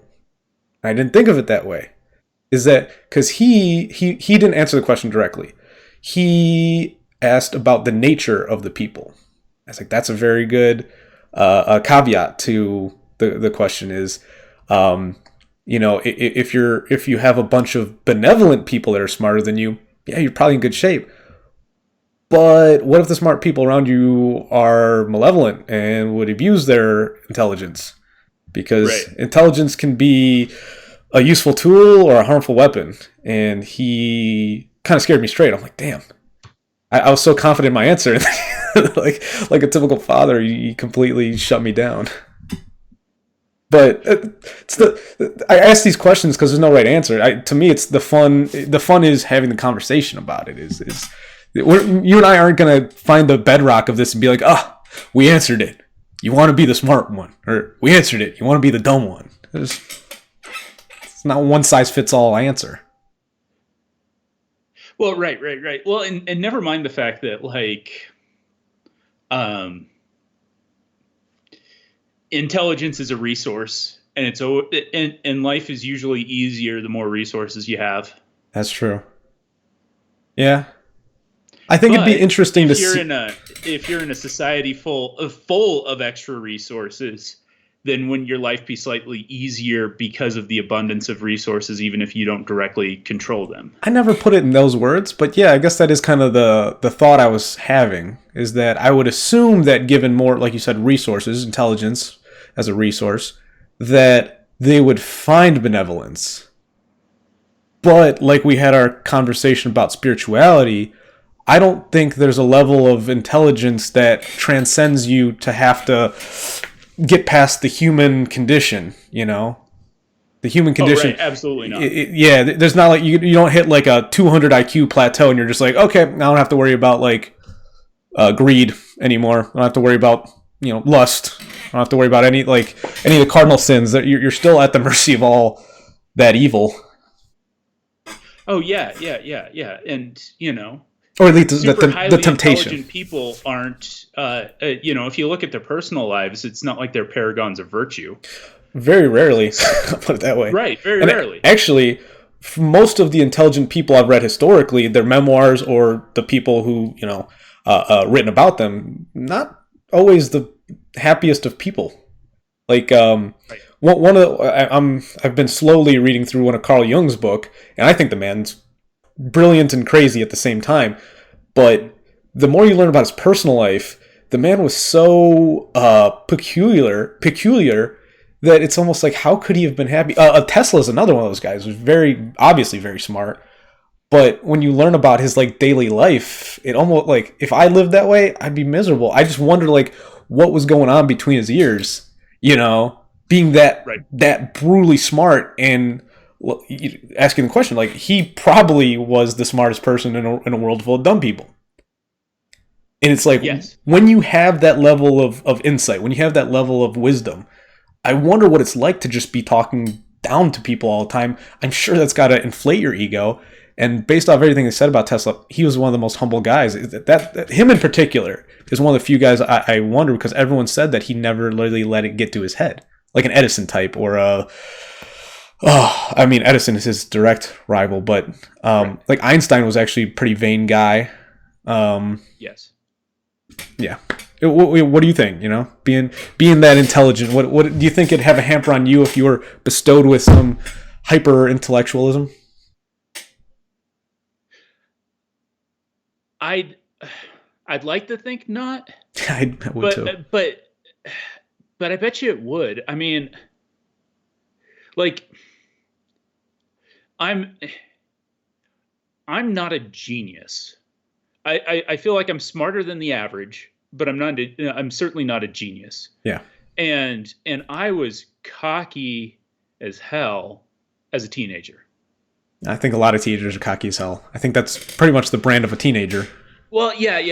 I mean, the tough thing is I also found very few teachers that were equally as intelligent as I was. So, Right. Or I at mean, least or at least they had the bandwidth. Because one of the reminders I always give right, myself is like, sometimes I'll think someone's unintelligent just because they're unwilling to have a conversation with me. And it's like, no, just sometimes some people don't have the bandwidth. Because the moment they give you that and they school you, you're like, oh, that was all just my head. I thought I was better than you. You oh know? yeah. I mean, yeah, it could also just be that they were intelligent. They just Picking their battles. yeah, Yeah. and they. That being said, why are you a teacher? Well, that's true too. Yeah. Yeah. But yeah, I mean, I mean, heck, one of my teachers in junior high that I had the least amount of respect for was a literal PhD. So I mean, he was smart Interesting. enough to get a PhD. What do you have a PhD in? I can't remember. Okay. It's social studies of some sort. It was, Like a but liberal arts degree. yeah. Well, yes, I think it was some version of sociology or politics or something There like you that. go. But Those are interesting PhDs in and of themselves. oh yeah, totally. But enough to be able to impress a board. Well, yeah. Um, and you know, like he would always, like, no, you will call me Doctor so and so, Yeah. and Did he get referred to as a doctor? oh, anytime we messed up and said Mister, he'd correct us. That like He's that guy. I understand. Yeah, he's that guy. I understand like the level of work you had to get there to achieve that title, but come on, Well, yeah, you're not performing surgery. You're not right, assigning me right, any meds. right, and you're teaching social studies to junior hires. Right. Like I'm in the 10th grade. Right. I mean, come on. Um, I mean, if you were or no, my I'm in the 8th grade. Sorry. oh yeah, I mean, if you were my dean for going for my master's, yeah, okay, doctor, so Dr. Jones, whatever. Like, I Right. get that, but like you said, 8th grade social studies teacher, come on, man, you're no doctor right now. Maybe you were a Yeah. doctor, but you're not a doctor now. Yeah. So you're totally right. Like, I mean, it could just be that, they didn't want to argue with, some pompous little brat, but There's a good chance that this man jumped through a bunch of hoops and he really didn't have the metal for it, though. yeah. Well, and but to get to get to your question of would it go to my head, Oh, like yeah, yeah. what I do have did go to my head for a certain period of time, It still goes to my and head. and it wasn't until I started doing sales that I realized nobody cares how smart you are if you can't bring that intelligence. If you can't bring something to them to the place where they appreciate it, it Yeah. doesn't matter how smart you are. Interesting. I actually had just tried sales. I didn't like the position I had. I'm actually looking at going back into sales. And it's funny you mention that because I have fallen, I was going to say fallen victim to the vanity of my own grandeur sometimes. And sales was one of those things that, like you said, if you can plan out, you can think, you can know as much about your product, you can know much about the sales cycle, process, everything.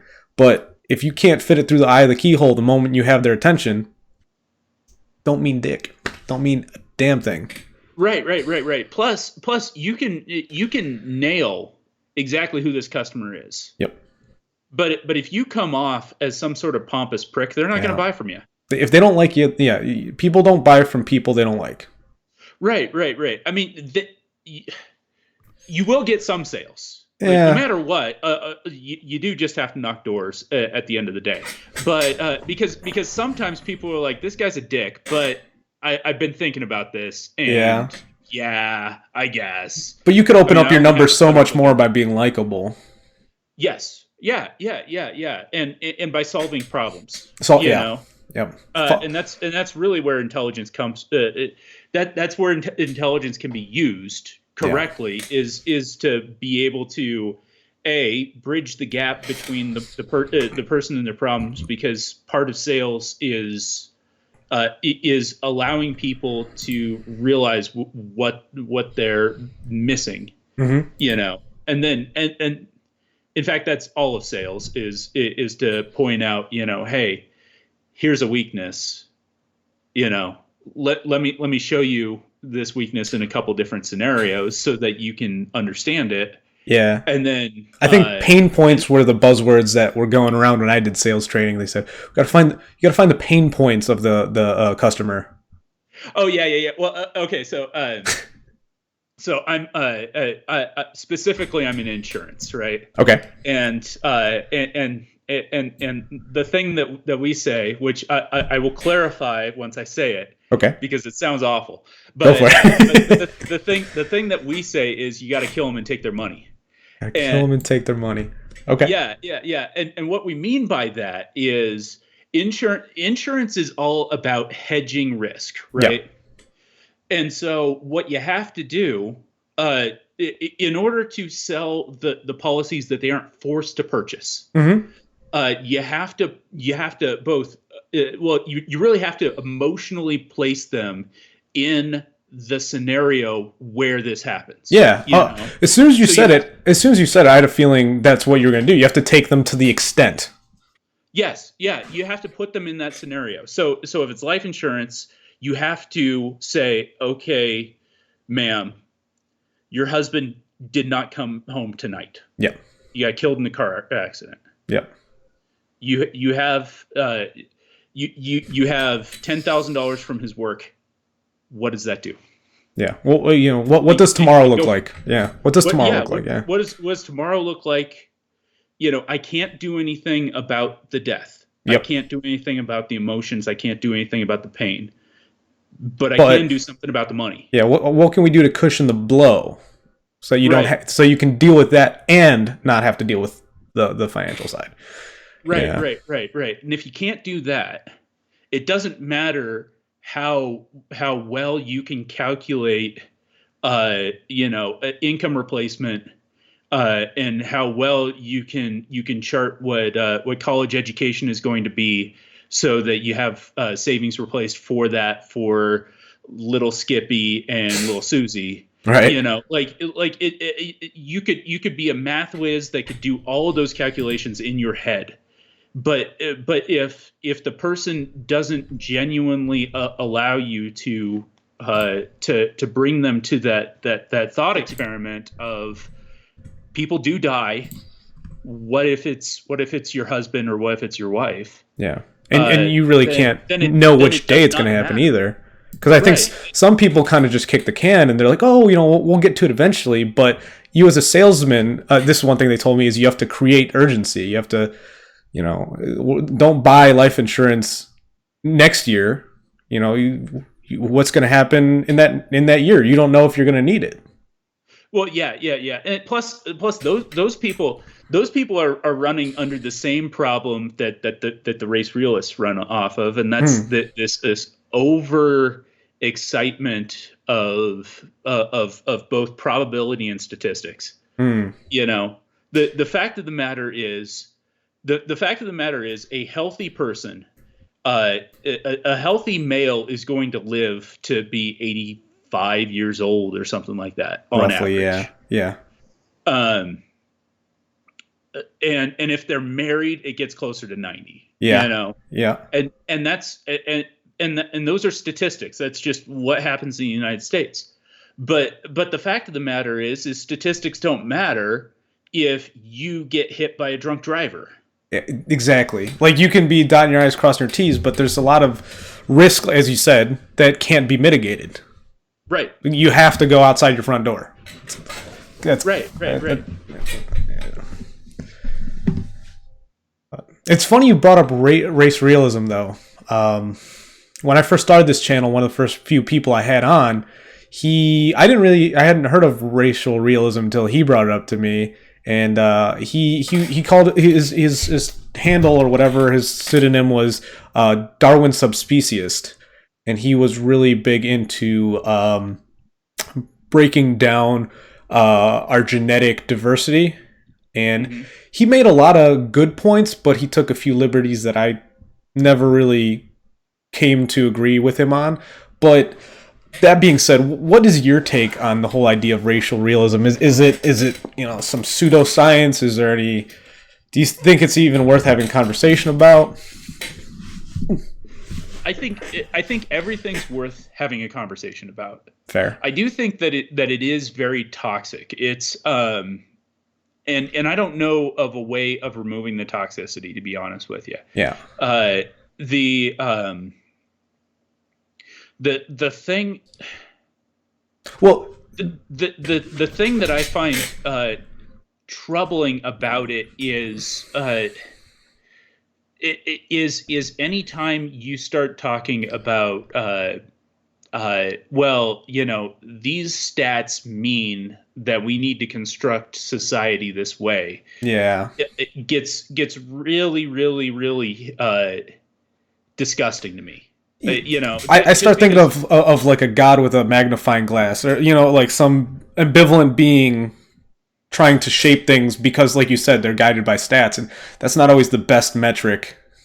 Right. I mean, I think guiding by liberty and liberty alone is the way to do it. And plenty of people, the people who go hard on the race realism thing go, well, basically, you do realize that only whites and Asians believe in this. Yeah. And I'm just like, well, But the funny thing is, I have yet to meet a black racial realist. well, right. Well, so That the other this is the I other don't thing mind that saying drives me things insane. bluntly either. I know I don't harbor any ill will when I say things. It's just a fact. I have yet to meet one. I haven't done much research. If someone watches the stream and lifts their hand, I'd love to hear the story. But it's just that's the weird scenario when you do talk about racial realism, and there are social cultural influences that aren't really reflected well in the statistics. Like there's a lot of history that, one, people don't know their history, and two, people argue over what is correct about history in the first place. So Well, yeah. Well, so the other part of things that I find now the problem I find with using statistics as a way of of setting how society should go moving forward is it goes.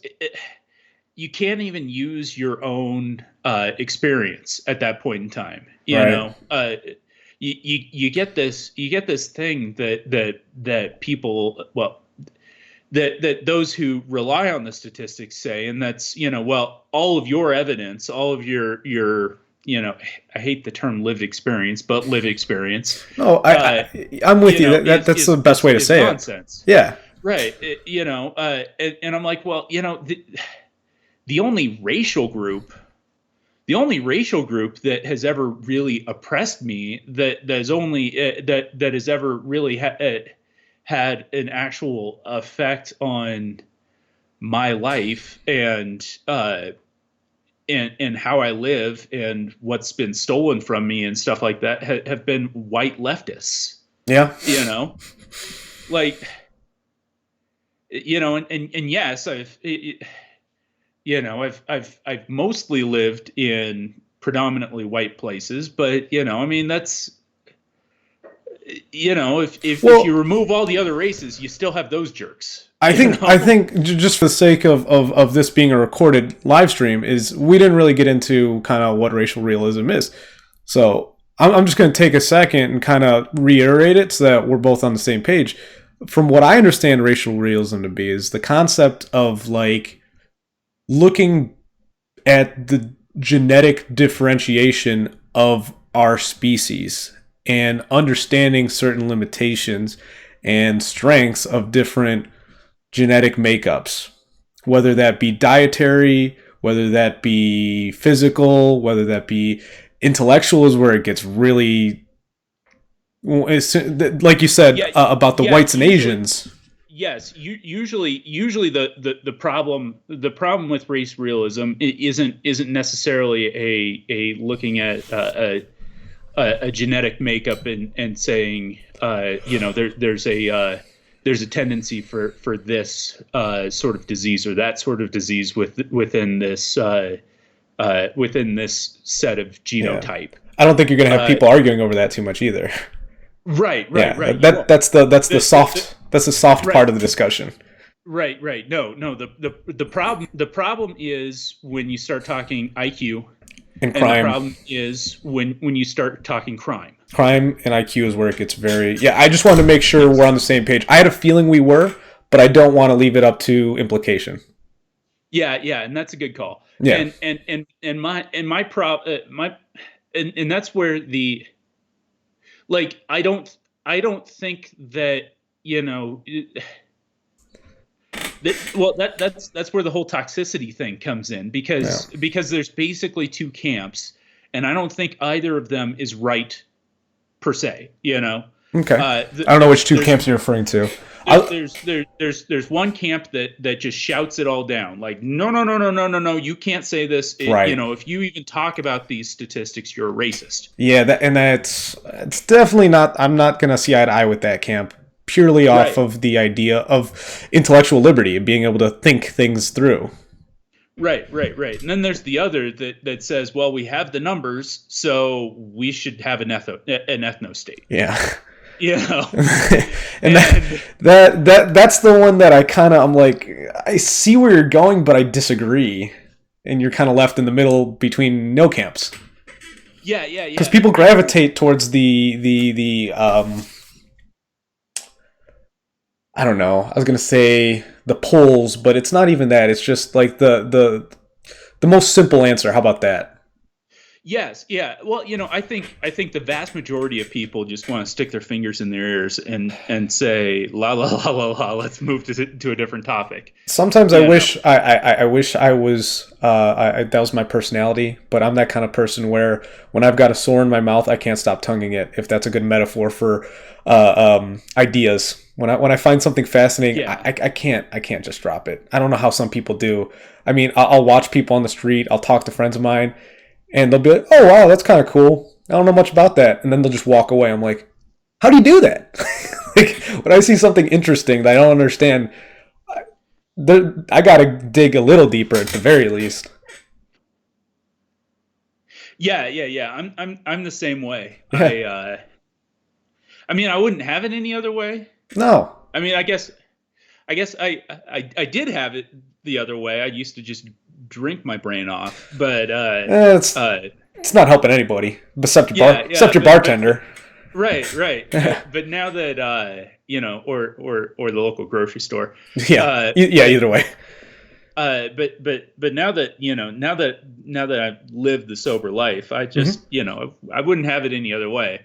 No. Uh, you know, I just I do think that it's interesting. I think that this is a very interesting topic that almost can't be discussed because of the two automatic assumptions that anybody who's willing to have the conversation Well, goes to. but It's it's almost a non-starter. intellectual. It was intellectual laziness is why we have the two camps. It's because people don't want to find the nuance in it. They'd rather, like you said, say, let's not have the conversation, or let's start an ethno state. And I haven't heard, kind of like you're saying, I haven't heard anyone bring up the, well, let's just talk about racial realism and see what we can learn from it. I don't ever hear that. It's always, like you said, anytime anyone, I ever, in any thread I see someone mention racial realism, it gets shot down by the first of the two groups you'd mentioned. Right. That the ethno state people normally show up late and they make themselves look like asses because they're already mobbed by the left leaning, let's not la la la la la, no one can have this conversation, it's foreboding. Right. Or the uh,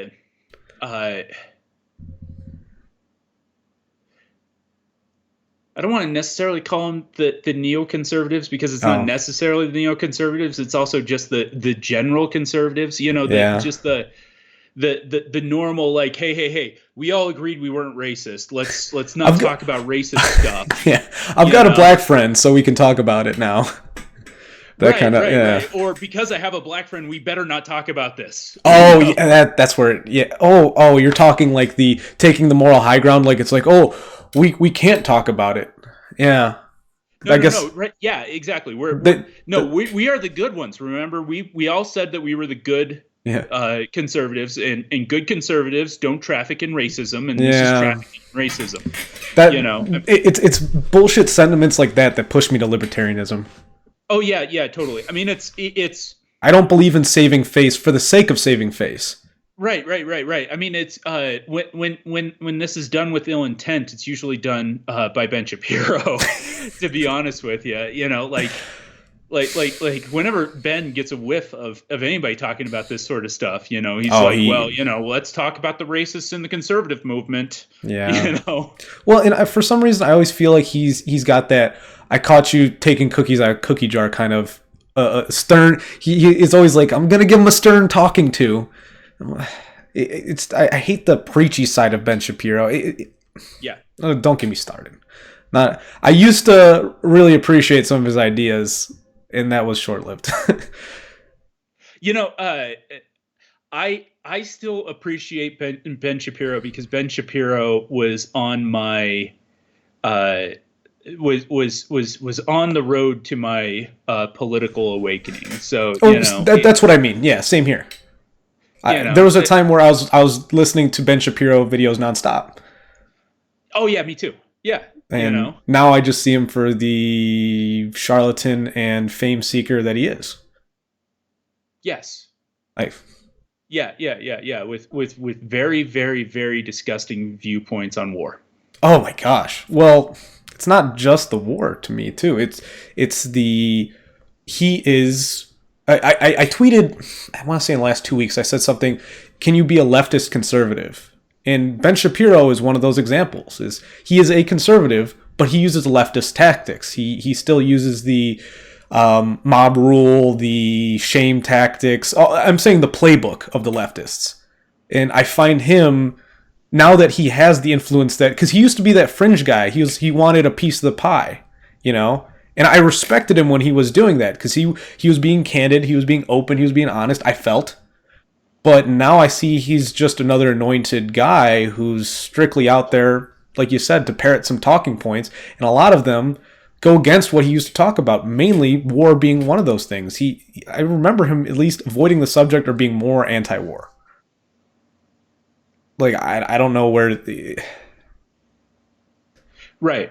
he's been shying away from the subject lately, wisely, but yeah, I don't know. Like with this whole, once the focus started going towards Iran, yeah. I found everybody on his channel, or at least everybody that I can think of on his channel, all of a sudden was talking about how Iran is this, evil state that is, the biggest state funder of terrorism, that old talking line. I was just like, I'm a big history buff, and from everything I know of Iran, it's actually one of the more peaceful regions historically. Like, I'm saying going back in time, not in modern history. That of all the Middle Eastern countries, it's one of the most. Actually, not a lot of war fought in Iran. Actually, they had a lot of great culture. Actually, I believe in Baha'ism is kind of, if I had to label myself any religion, it'd be Baha'i, and that's where the Baha'i faith was originated in northeast of Tehran. And I just, the reason I bring it up is because the more I've learned about Iranian history, the more I learned that they're a boogeyman that we invented in the West. That oh sure.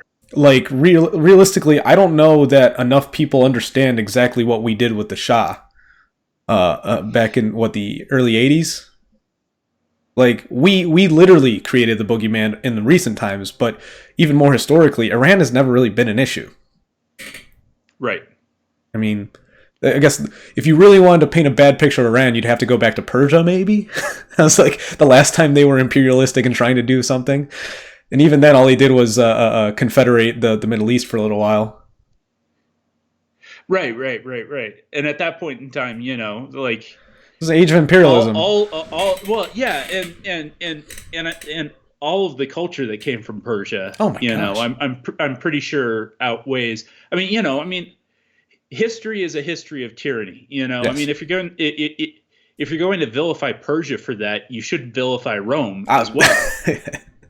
and the Greek city states, and everybody, I mean, it was all bloody conquest. That's the beauty of history, is the fact that it is what it is. And I think some people try to look at it through ruby colored lenses sometimes, or rose color, whatever it's called. And then vice versa. They'll try to make it seem like history was all bloody. It's like, it wasn't all bloody. It was very bloody, but it's, I don't know, taking a more pragmatic approach to it, because I don't know. I feel like whenever I get into history, it sounds like you know your history quite well. Not to say that I'm some expert, but I'm just used to being the normally more well-read person. And it blows me away that just the basic knowledge some people don't have. Like, I mean, I understand our current government system a lot better, having understood, like you said, all the failures of past governments, like the Russian czars and how the Bolsheviks took over. Like, if you don't understand that basic arc, if you don't understand how the Romans had their empire, if you don't understand like the good and the bad government systems, how can you understand what led us to this point? Like, it's not doing your homework before going to take the test. Like when, and I don't mind when people say, it's like, oh, do you know something about this? I said, I haven't read on it. I don't mind saying that's not something I know about, but it's just the basic stuff people don't know. Like even American history, it's like, how don't you know? Like, if you don't know the conspiracy stuff, like the Gulf of Tonkin, stuff like that, like that's fine. But if you don't know like how we were founded, like that's. Well, yeah. I mean, I don't get. I just keep walking it back from Iran. I don't blame people for not knowing stuff. I mean, like I just don't understand. As a bookworm and nerd growing up, Yeah. Well, I mean, I mean, what we're taught about the founding of the nation is mostly myth, you know. It's very romanticized. Yeah, yeah. So I Yeah. mean, I don't blame people for basically, not knowing the details and not knowing everything that led up to it, Well, and I'm not one of those gotcha guys who's gonna be like, "Oh, you didn't know the year of this, of that, or where it happened."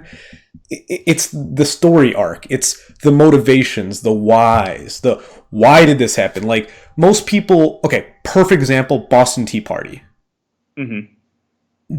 If you had to go do a polling on the street of people's knowledge of the Boston Tea Party, I would like to think I'd be satisfied, but I don't think I would be. If say the question was why or what was the Boston Tea Party, follow up why was there a Boston Tea Party? Right. I think a lot. I think I'd be pleasantly surprised with the what. I think I'd be disappointed with the why. Yeah, well, I don't know. I mean, I mean, it's all I speculation. would, I Realistically, I would, can't. yeah, I would hope people would at least remember no representation or no taxation without representation. Right. Um, I mean, because but before I started, uh, really diving deep into this stuff, and certainly before I read in like Conceived in Liberty, I wouldn't, I wouldn't have known about. I didn't know about the stamp tax, for instance, but I did Mm, know about the tea tax. yes. Yeah. So Well, and from what I uh, understood of the Boston Tea Party, it was more an incident of opportunity than a concerted like let's do tea. From what I right, understood, it was like a shipment. They had the Patriots knew that it was coming. They knew it was going to be unguarded or whatever. And it was more of a crime, if you will, of opportunity than a concerted like tea being the symbol. That well, I don't think they're target like if they had an opportunity to do stamps, it would have been the Boston Stamp Party. Whatever. right. So, gosh, it's been a year since I've read Conceived in Liberty, but so I'm working Some off of memory. Yeah, something I should Um, look into. I've never heard of it.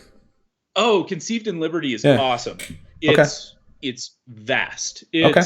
It's Murray Rothbard's Uh, uh, I've heard of Rothbard. huge tome about the so the first four volumes, the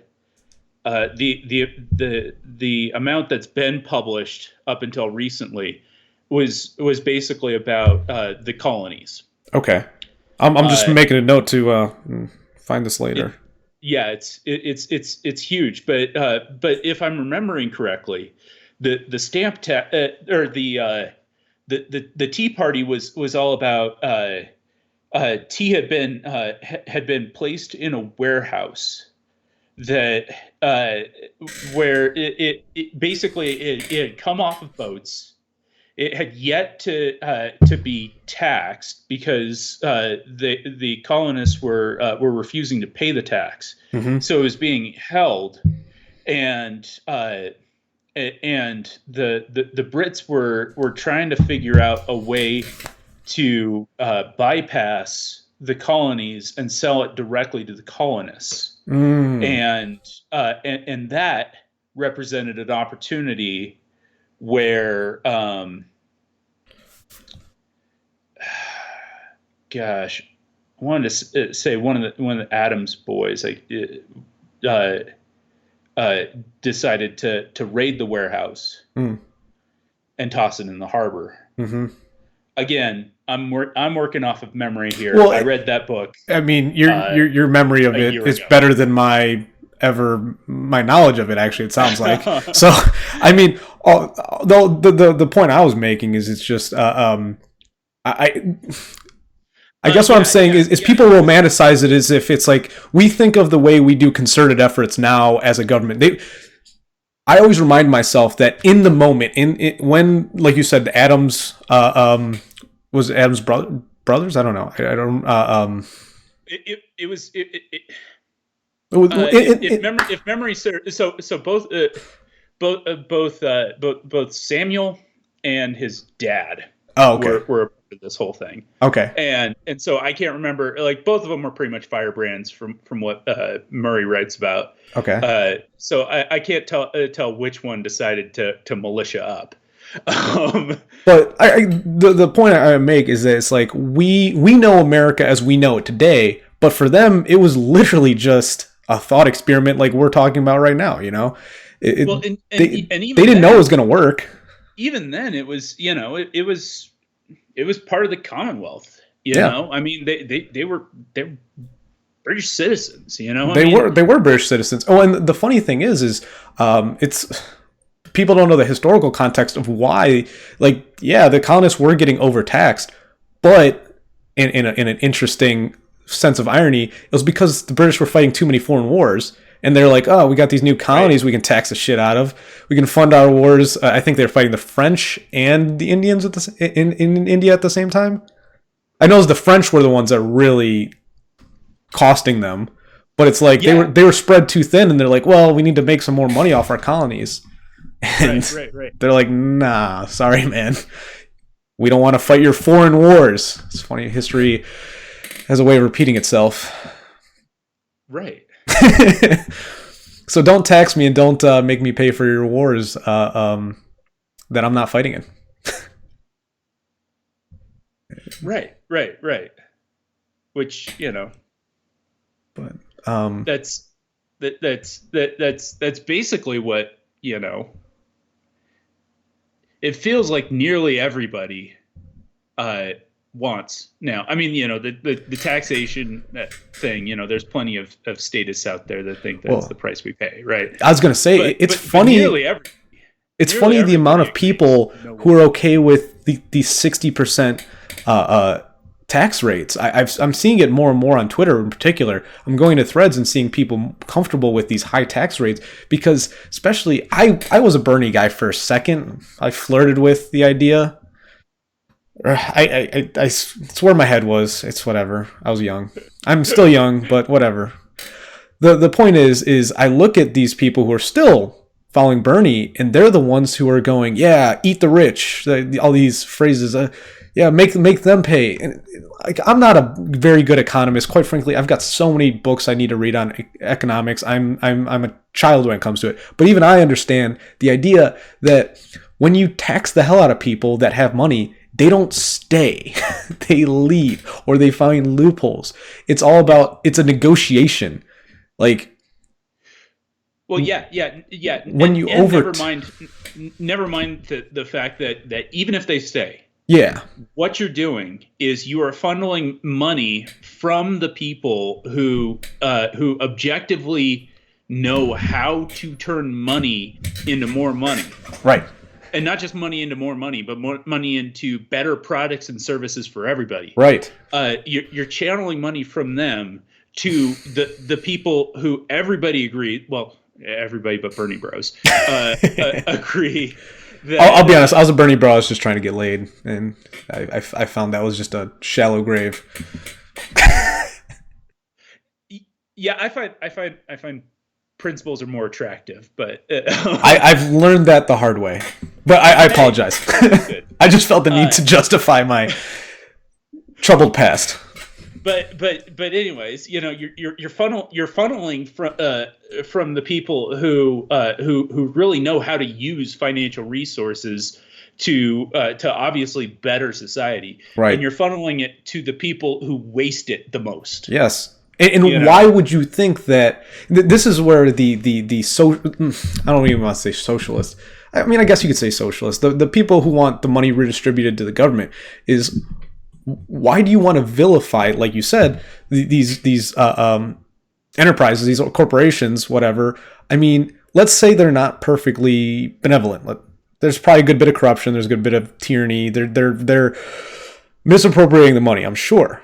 But would you rather trust them, who have a vested interest in the market, versus the government, who not only controls the market, but, like you said, wastes the resources and squanders it way worse? That's to me where I feel like if I could have that discussion one-on-one with most socialists or left-leaning people, they would tend to at least find a more centrist stance. But the problem is, a lot of times I find they intellectually congregate into mobs, and you very rarely get to talk to them on a one-on-one basis. It normally ends up being this groupthink. You know, you Oh can't yeah, you yeah. can't reason and explain, like we just kind of laid out there, that why would you rather the money go to? You're essentially giving it to mom and dad. You're like, well, we can't handle our money. Let's just give it up to Big Daddy, the state. He knows best, because obviously my peers, the other capitalists, the entrepreneurs, they're mean, they're bullies, they're not going to do it right because I can't do it. So it's just a weird circle of illogical belief. It's belief. It's not even there's no substance to it. Yeah, yeah, yeah, yeah. And the funny thing is so many of these people will say stuff like, well, the only reason there's corruption in the government is because money's involved. It's like, well, then why do you want to give them more money? Right, right. Oh my gosh. And yeah, it's it's so bad because the moment you start pinning down the argument like that, that's when I find that the people who defend that stance end up squirming. Oh yeah, yeah, And yeah, when I say yeah. squirming, that normally means either dodging, deflecting, or attacking. Yes. They will normally bring up what they'll straw man, red herring. They'll do whatever. I forget all the Move literary techniques. goalposts. Yeah, yeah, Yeah, yeah. I mean, that's when yeah. everything, and that's actually, to take a step back kind of from what we're talking about, is just in Twitter in general. I find it's a nice place because there's always people in my following who know how to bring me back to levity when I start getting too into it. Like literally just yesterday, there's a guy, I trolled him on purpose because he was getting a little too serious on the topic. I just sent him like a GIF, and he's like, "I apologize. I just had to deal with like a leftist, blah blah blah blah blah." And I'm like, "Dude, chill. I get you. We have the same point. Like, I can tell just by the way you're explaining yourself, we have the same point of view." Like some Right. people, man, like the hair standing up on their arms all the time, and to me, like Twitter is a nice place to like find people that are kind of lost in the woods who have like good thoughts and they feel alone, and like I'm glad that I had that feeling back when I had like 80 followers and I was like, oh shit, I don't know anyone. Like when I get a new follower, I was like, oh my god, I got a new follower. Like it was an exciting time. But it's not like, now I understand it's like there's certain people you just don't need to have on Twitter. There's certain like I look at these people with like 20K and I'm like, there's no way you I don't understand what the purpose is. Like, I have 500 followers now. I'm pretty proud of that because I know a good bit of those people. Like, I know how they, like, when I see a name, I'm like, oh, maybe I haven't seen that in like 2 months, but I'm like, I remember having a conversation with them. You know what I mean? Like, to me, that 500 is worth more than 20K, you know? Because you know that they're like-minded. And I don't understand these people who have like these really inflated followings, but you don't know anything about the people following you. Yeah, I don't know. I like it in uh as far as I'm concerned, I'm trying to mostly advance liberty. Yeah. Uh, I'm also trying to represent Christ well, and I'm trying to encourage people in sobriety. Those are the three things that I'm trying to do. Hmm. And in it and I think I do the liberty thing the best. Yeah. And as far as I'm concerned, I'd be happy. I like my current follower count is above 2,000. Mm-hmm. I interact with probably, I don't know, probably about 500, maybe 600 of those 2,000. That's a pretty good ratio. That's like a 1 to 6. Yeah, but frankly, I'd be happy if I had like 200,000. Yeah. Not for my ego, Yeah. though. No, It'd be cool. it's for your reach. But Yeah, Yeah. but mostly because it'd be a good indicator for me that there are plenty of other liberty-minded people Yes. out there, and B, that my ideas have some sort of staying power. Yes. It's good positive reinforcement. I think you and I use Twitter for very similar means. I mean, I think our goals might be slightly different, but I think it's very similar ideology, very similar purpose. And that's why that's one of the reasons I reached out. I was like, I really didn't know. I'm glad we had this conversation because it's cool to hear that we're using it for the same means, but that's just what I guessed before. And yeah, I don't know. It makes the world feel smaller when, like, the whole reason I'm doing this YouTube channel in the first place is I consume a lot of YouTube. I watch a lot of YouTubers. I mean, there's probably about 10 YouTubers I listen to on a daily basis if they're releasing content. And for me, it's just like I thought about what I would want, and I started listening to some live streams, and I found that I could never really connect with the person live streaming unless you were behind a paywall. You'd have to like super chat them. Right. And I just said, what the hell? Like, I bought a webcam, I bought a mic. It's like, why can't I just start doing it? And it's like, I don't have to be like christened by anyone. I don't have to say you are now a YouTuber. It's just I went out and did it, and I'm trying to create what I wanted for people, and it's more just allowing because one of my big goals is mental health.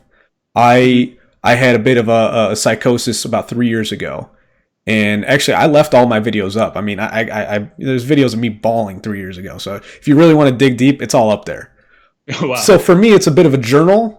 But the funny thing is, I go back and look back at my progress, and I'm like, damn, you're actually getting better at this too. So there's that. There's like the personal side. But like you're saying, to advance liberty, advance Christ, my biggest goal is to connect with people. And one of the things I find is that there's a lot of people feel alone, you know? And Yeah. I want to create, not in some grandiose or egotistical way, but I want to create a show where if you're feeling alone and want to talk about something, I'm here. That's kind of my goal. That being said, I have some ideologies I would wish to push, but I haven't really outlined anything precisely. I guess libertarianism to a point, but even then, I find my stance at like I was talking to Mac and Liberty, and she was saying, "You sounds like you're a minarchist." I didn't even know that. But based off the conversation we had had, that was what she had given me the title of. But that's the thing is, it's like, how do I even push something I don't really know too much about? That's why I'd rather just kind of like have a conversation and just make sure people are like thinking productively. Because I find that it's like we're in our own heads, we're in our own brains all the time. And mental health has become like this huge buzzword lately where people are like, oh, mental health, you got to make sure you're kind to yourself. But how? I find that all people do is they share these like really nice poems, these really nice things, but it really doesn't get into what makes people run more efficiently, Oh, right. And sometimes being kind to yourself is the is worst thing you harmful. can do. Yeah. Yeah, Sometimes yeah. it's the worst thing you can do. Sometimes the most kind thing that you can do is Yeah. channel your inner, uh, you know, uh, uh, semi-pessimistic father that just kicks you in the ass, and says, Right. "Get over it, kid. Just get over it." Yeah. You know. Oh, I mean, if you're looking at like archetypes in your mind, that's precisely the way I look at it. Is you have to like dawn that bad memory or that bad type that you have in there, and use that to bring out the good in you. Right. As Jung likes to say, you have to integrate with your shadow. You have to like know the depths of your own savagery or even vanity or whatever it is that's bothering you, see it, acknowledge it, and then, like you said, either use it as an energy to move forward or know to stay clear of it. Right. And I don't know. I think it's a lot easier to handle on a person to person basis than speaking in vague generalities. But because everyone's dealing with something else. I mean, realistically, it's like being rich has its own mental health issues. Being overweight, being short, tall, whatever. Like everyone's dealing with something. It's like just because you're rich doesn't mean you're happy. Just because you're poor doesn't mean you have free time. It's like and I think the issue we're having, especially in mental health, is we're trying to do this like one size fits all. Like, and it's no offense. I mean, kind of is. I find that women, in particular, try to find a one size fits all approach. That they're like, well, this worked for me, so I'm going to send it to you, and it should fix you, right? Right? You're happy now, right? I'm like, no. You got to find the stuff that kind of breaks you a little bit, like you're saying, is you gotta find the punch that you're running away from. Yeah. Is to get back to. I mean, heck, that there you get to go to Jordan Peterson of find the heaviest thing you can lift, right? Yep. Actually, I got a chance to listen to him live when I was in Chicago. Yeah. Yeah, that was pretty cool. Was that good? Yeah, it was good. The coolest thing for me was I went a month into moving to Chicago, and I was still kind of adapting culturally. I still thought the leftist boogeyman it was actually a really good thing for me because I was thinking everyone was out to get me. I was very paranoid. Like, because I held the beliefs I did and I saw the way I was listening to conversations. I was like, oh God, I'm not in Kansas anymore. I'm not in Ohio anymore, Right. But going to downtown Chicago and hearing all these similar-minded people, I was like, oh, there are people who think this way right in the heart of downtown Chicago. That all those little scenarios I was running through my mind, it was all just in my head, It's once you find something that you can preoccupy your mind on that scares you, it's weird that your brain will almost create stories to support that boogeyman. It's almost easier to think that there's something out there to fear than to confront it. Oh, sure. Yeah. And heck, I mean, I've always been generally right wing in some way, and Seattle is not that way, That's why. And I've never been. I've been dismissed, in conversations. Oh, I'm sure. But I've never been like full on harassed for it. Yeah. Well, I think in general, especially if they're people you have to see on a regular basis, they're a little more intelligent than that. I give people enough credit that they know what the ramifications of completely dismissing someone entirely would be. But I definitely have overspoken my point of view to people, and yeah. Oh, sure. Yeah. But I mean, how are you born raised in Seattle? Like, and you've always been right wing, you said? Yeah. Interesting. And can I ask you, like, who obviously you didn't come out of the womb right wing. Who kind of influenced you out in Seattle to be more right wing? Like, is your family also is right wing, or are you kind of a black sheep politically there also? Oh, my family is pretty generic conservative. Yeah. Okay, fair. So a little bit of it was my father. Okay. A lot of it, and this will sound weird, but a lot of it was my dad. For like a summer, he decided that he was tired of listening to sports radio, so he put on Rush Limbaugh. Interesting. And there were plenty of times when I thought, like, first of all, this was like end of elementary school, beginning junior high. It was just when I was like starting to, kind of put things together. And I'd always had this like sort of rebellious side to me.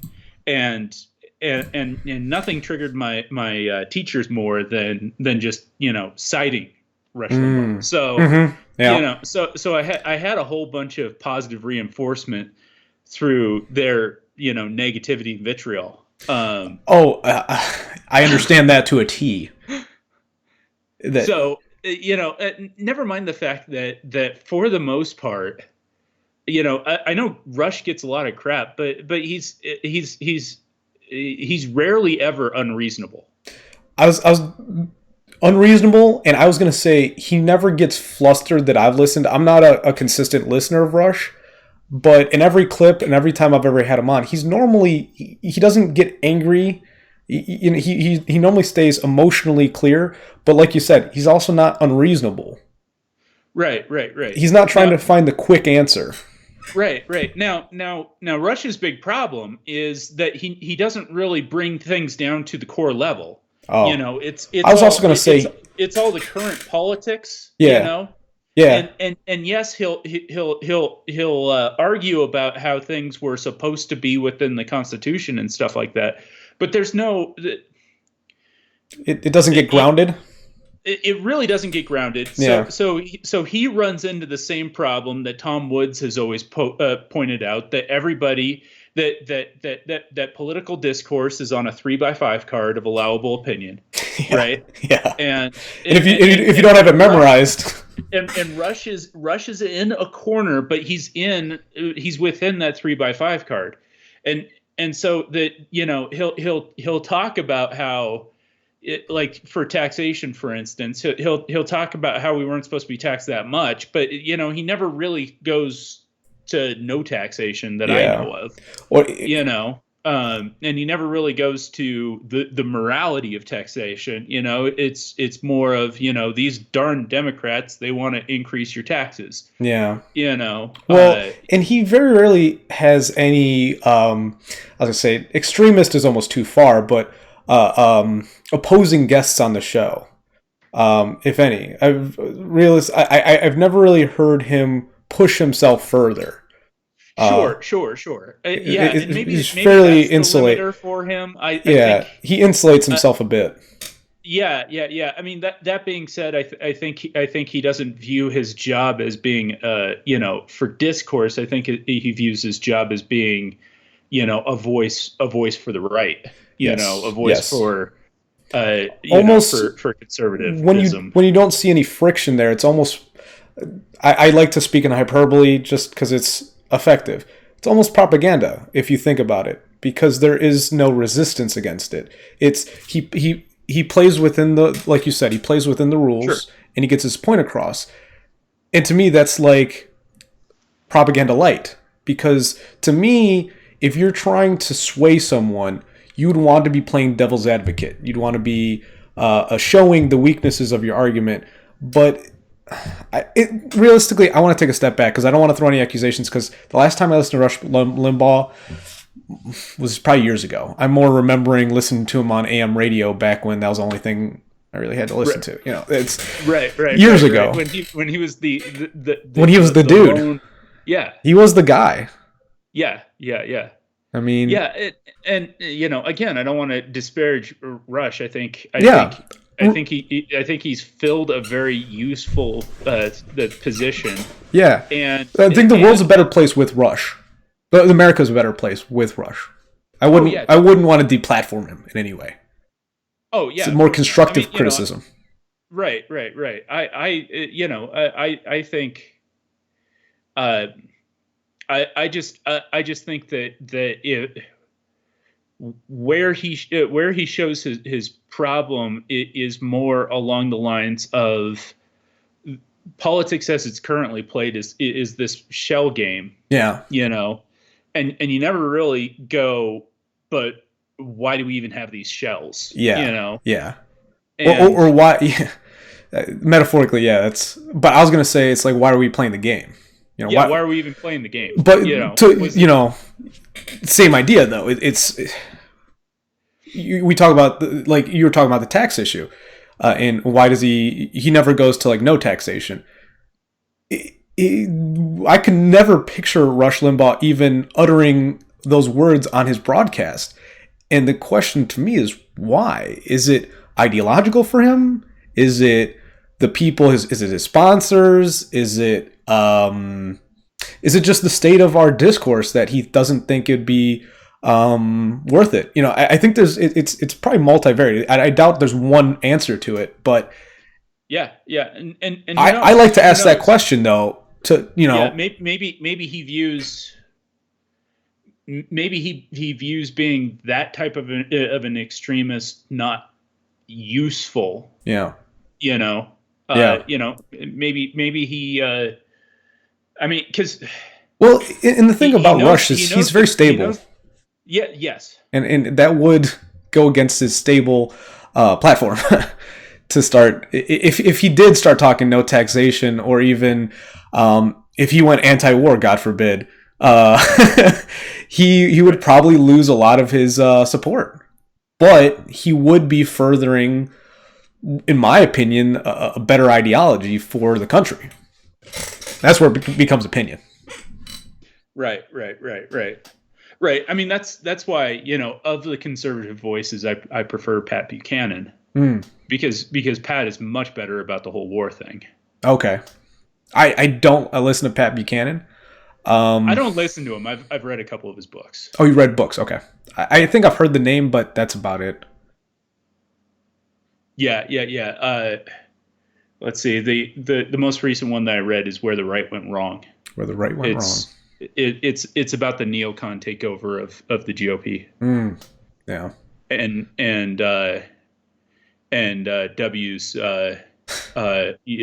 boondoggles in Iraq and Afghanistan. You mean Cheney's or from Halliburton? Yeah, or Halliburton's. I was gonna say. Who knows? From what I hear, there's plenty of guilty parties. yeah.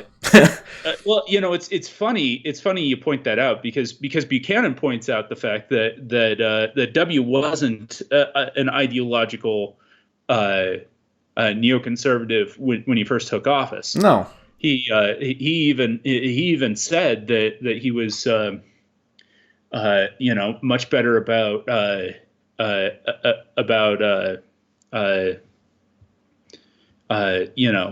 local policy than he was foreign policy. Yeah. Well, I mean, it was one of the first. I was very young for the W election. That was 02? 04? It was early 2000s, right? Or no, it would have been before. It would have been before 9/11. Right. Was that the 2000 then? I don't. Doesn't matter. Unless we can either look it up or we can sit here and stare for a while. Right. But I was very young, regardless. Wasn't even 10. But the funny thing is, my father always kept me political, and I remember listening to W, and I always felt he was more traditional conservative before he ran, like traditional conservative, not Republican conservative. And I looking back on it, I feel that he was manipulated more than he was speaking from his heart ever, or behaving from how he actually felt. I think his agenda might never have been actually shown because it didn't matter. I think the man who was running wasn't the man who was president. Right. And that's more or less what Pat Buchanan says about it as well. Okay. I mean, heck, that follows the other Tom Woods rule. Okay. Which is whoever you vote for, you end up with John McCain. You mean on when you vote Republican, or?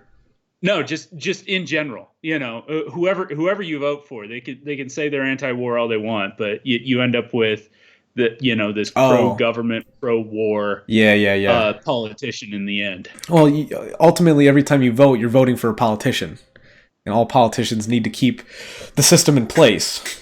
You can't vote in someone who's going to destroy the government. Well, right. And when they won't let that happen. Yeah, right. Actually, I can proudly say that when I turned 18, my first actual presidential election vote, I wrote in Ron Paul.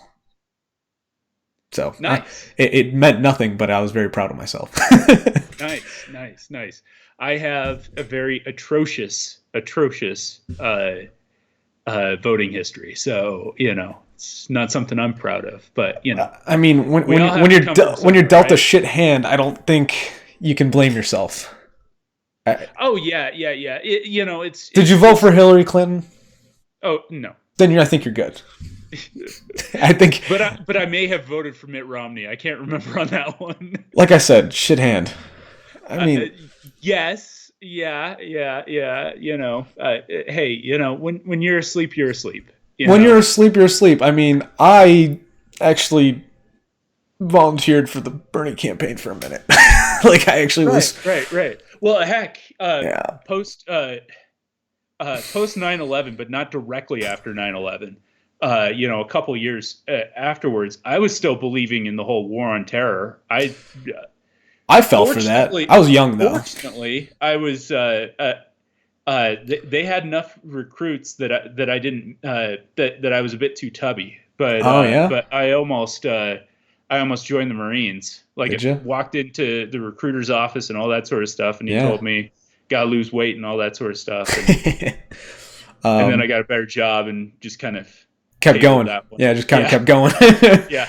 Yeah. Well, I can't say that I never went in to see it a Marine recruiter either, but yeah. For me, I had too many concussions from wrestling. They told me they don't even wanna.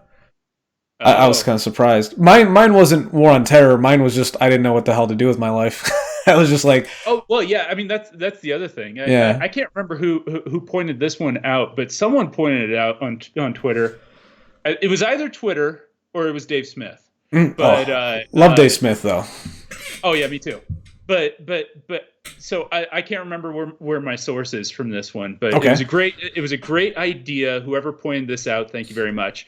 That Republicans view the military as a jobs program. I mean, That it's sounds very Dave Smith. I think you're probably right. I wouldn't be surprised to hear him say that. But right, right, right. that's yeah. You're You know, saying that that's a way to fulfill essentially. What do you think he meant by that? well, it's essentially a socialized jobs program. Like, Yeah. that's an industry that is fully. I mean, yes, we do have Lockheed Martin and Raytheon and all these subcontractors that feed us weapons and all that sort of stuff, right? Right. But the military itself is a giant industry that is a socialist industry. When you think about it, Oh the yeah. government controls the means of production. Have You you know, have you ever listened to Eisenhower's what is it Eisenhower's oh, resignation the speech? the military industrial complex one. Yes. Yes. That's a creepy one. Yeah. The way like his tone of voice, everything. Very I mean that's one of those red pill videos as people like to call it that I recommend to anyone.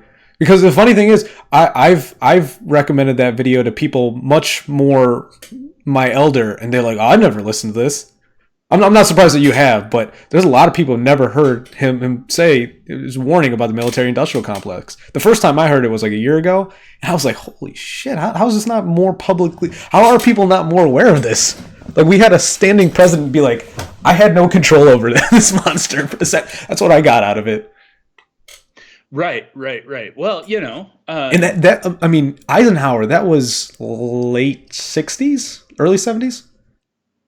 yeah, I can't remember when that speech happened, But for him to be but giving that speech that so long ago, yeah. it's like a runaway freight train now. It's got to be at least Oh yeah. Well, I mean, it was a runaway freight train then. back then. And Yeah, speech.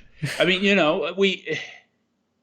and he sounded afraid. Like when he said it, Yeah. I felt like he might have felt like he was going to get JFK'd for saying that. Well, I mean, can't blame him. well, the thing, or Epstein, whatever you want to call it, like, Right. it, I think the reason he actually survived is because probably most people never heard of it. Like, that's the kind of stuff that would have gone viral, you know? Like, if Twitter were around back then, President Eisenhower says that there's a military-industrial complex. Yeah. Everyone would have. Well, it might have, or it might not have. I mean, the interesting thing is, and the thing that I find, frankly, encouraging, is the fact that for whatever reason, for a multitude of reasons, um, there are more and more people who are waking up to liberty. Yes. And there are more and more people that are in general becoming red pilled to the whole state of the state, you Yes. know, and The and narco contra situation. I mean, the list goes on. You know, yeah, when you yeah. So I think like the interesting thing is if W gave that speech when he was leaving, yeah we'd be tweeting about it now. yeah We probably would have been tweeting about it. Well, okay, so the libertarians would have been tweeting about it yes then, but I don't think that it would have grabbed the same attention that it would have been bringing it back up now.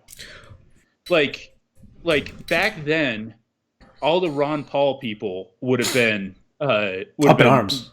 Up in arms. They would have been up in arms. Yeah, And they would have been like, see, this is what we're talking about. this is what we've been talking about. Well, if you want to talk, but go on. Sorry, but I feel like just like the government has taken the better part of 120 years to get to the place that it's at now. Yeah, it may very well be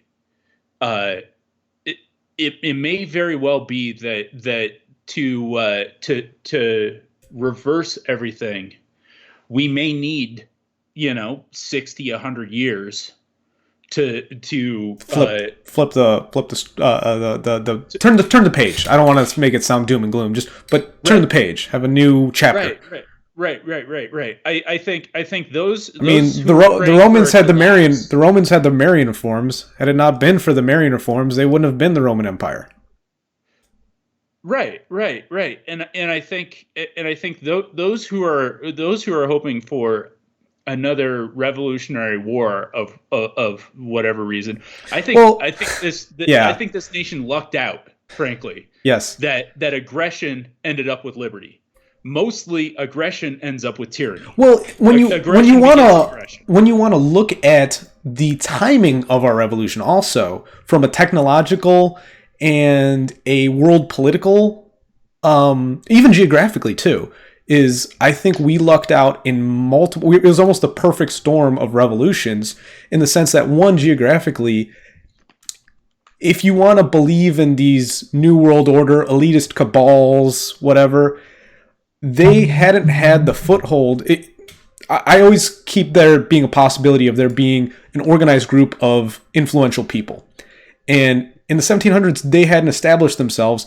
And if they had, communication wasn't up to snuff then. They couldn't tweet each other, But also, guns had just become prevalent to the people.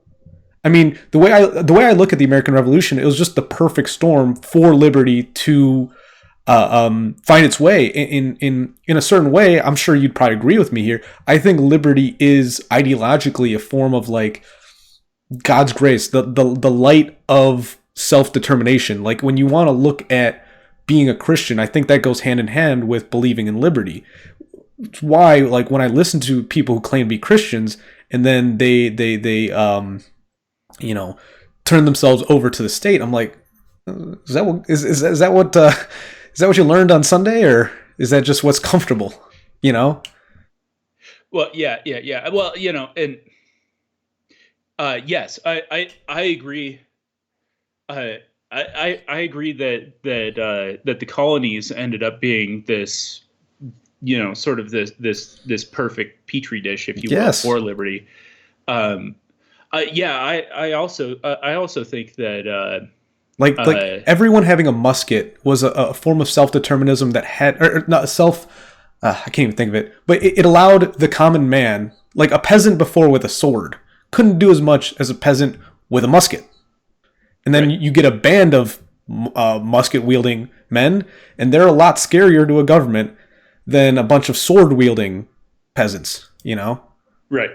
And I think that's one of the big parts, the geography of it. And I mean, I don't know, is there any other variable that I might be missing here that made it a very unique situation? because there's got to be more to it than that, you know. Also, Europe was in a state of war. That was when the Prussians, Austrians, Spain was falling apart. France was dealing with their own colonial wars. Britain, obviously, we fought them. So when you look at all the other major players in the world, they were all busy, you know, at the time.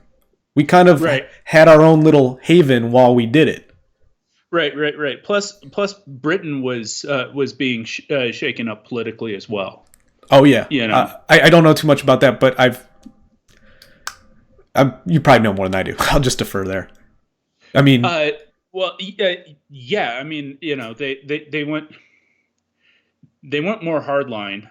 You know, again, I'm working without citation, but hey, I'm not pegging you down on anything, man. but they went more hardline, where not only did they need to find money for their wars with France, but there was also more of the, you know, no, that, you know, it went from, well, maybe we should be, you know, dealing better with our countrymen, you know, across the abroad pond. Yeah. You know, to no, they'll do what we told them. Yeah. You know. Yeah. I see what you mean by the hardline side. Yeah. Yeah. And so, you know, there was also there was also the you know, all of the pains of bringing liberty together here. Yeah. Was being mixed with, you know, at least an ideological aggression, you know, and obviously the physical aggression. Yeah. Well, you know, from the ruling state. I'm curious, what is your stance? And I don't mean this politically. I mean this more of a general vibe towards the UK, the United Kingdom, Britain. Like for me, I like to jokingly. I mean, I was born in Venezuela. I'm not even. I'm an American citizen, but I'm a proud patriot, even though I was born abroad. But I like to joke that, you know, about our enemies across the pond. But one of the things I find within the patriot circles is some people take it a little too literally when we're making jokes about, yeah, we'll teach them about 1776. And I go like, haha, that's funny. We're all joking. And some people are like, no, but seriously. I'm like, all right, shut the hell up. You want to talk about racial realism too? Like, right. So I mean, we owe a lot of our liberty to British government. Like, if British government hadn't done what they did, we never would have spawned from what they created. What they created was new. It was very new. Well, yeah, and the Constitution wouldn't have been written if it weren't for you know, English thinkers. Yeah. Magna Carta. I mean, they weren't just reading English thinkers, but, you know, I mean, I think there's a great debt of gratitude, you know, historically towards England, that we should have. You know, in many ways, I mean, I know the United States is a melting pot, but in many ways, I think we were born of England. Yeah. You know, and so I look and see where England is going, and I feel more sad than anything else. It's more like seeing a very extended family member hurting themselves, you know. I mean, you know, and it's like seeing a third cousin that's drinking themselves to death, you know, kind John, of thing. I enjoy talking to you because I was only asking you that question to frame what I was going to ask you, because I was going to say, what do you think of what's going on in the UK? Because I was really just trying to pick your brain to see if it's something you put some thought into. Obviously, you have the same stance I do, that seeing their, not only their government, but their culture, their society, because they're such a smaller population than we are, they can succumb to social change and pressure faster than we can. Given their small geography and smaller population. They have a large population, but just we have a lot more. Right. And And they can only have so much. well, yeah, I They're think just essentially a series of I islands. think they said, was it recently that London officially has less Londoners in it, like within the last year or two, it's officially has less Londoners in it than ever before. Like people born in London, living in the Right. city, it's the first time in London's history that it has less natural born Londoners. I was like, that is, if that's not a, I'm not some complete right wing nationalist nutjob. I'm a bit of a nationalist, but that's a red flag. I mean, you need to have some stability to your nation, or else you're not a nation. Yeah. You can't just I import a population and say you're a nation. yeah. No, I completely agree with that. Yeah, I coming from also someone who was born on a different soil. yeah. Well, I don't.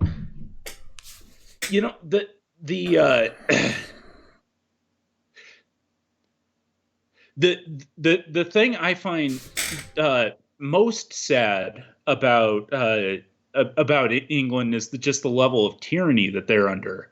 Oh yeah, I mean, they're it's hard to even qualify them as free. yeah. You You, know, you talking anymore. like their Labor They need a Party? license. Well, they need a license for everything. Well, You okay, know, yeah.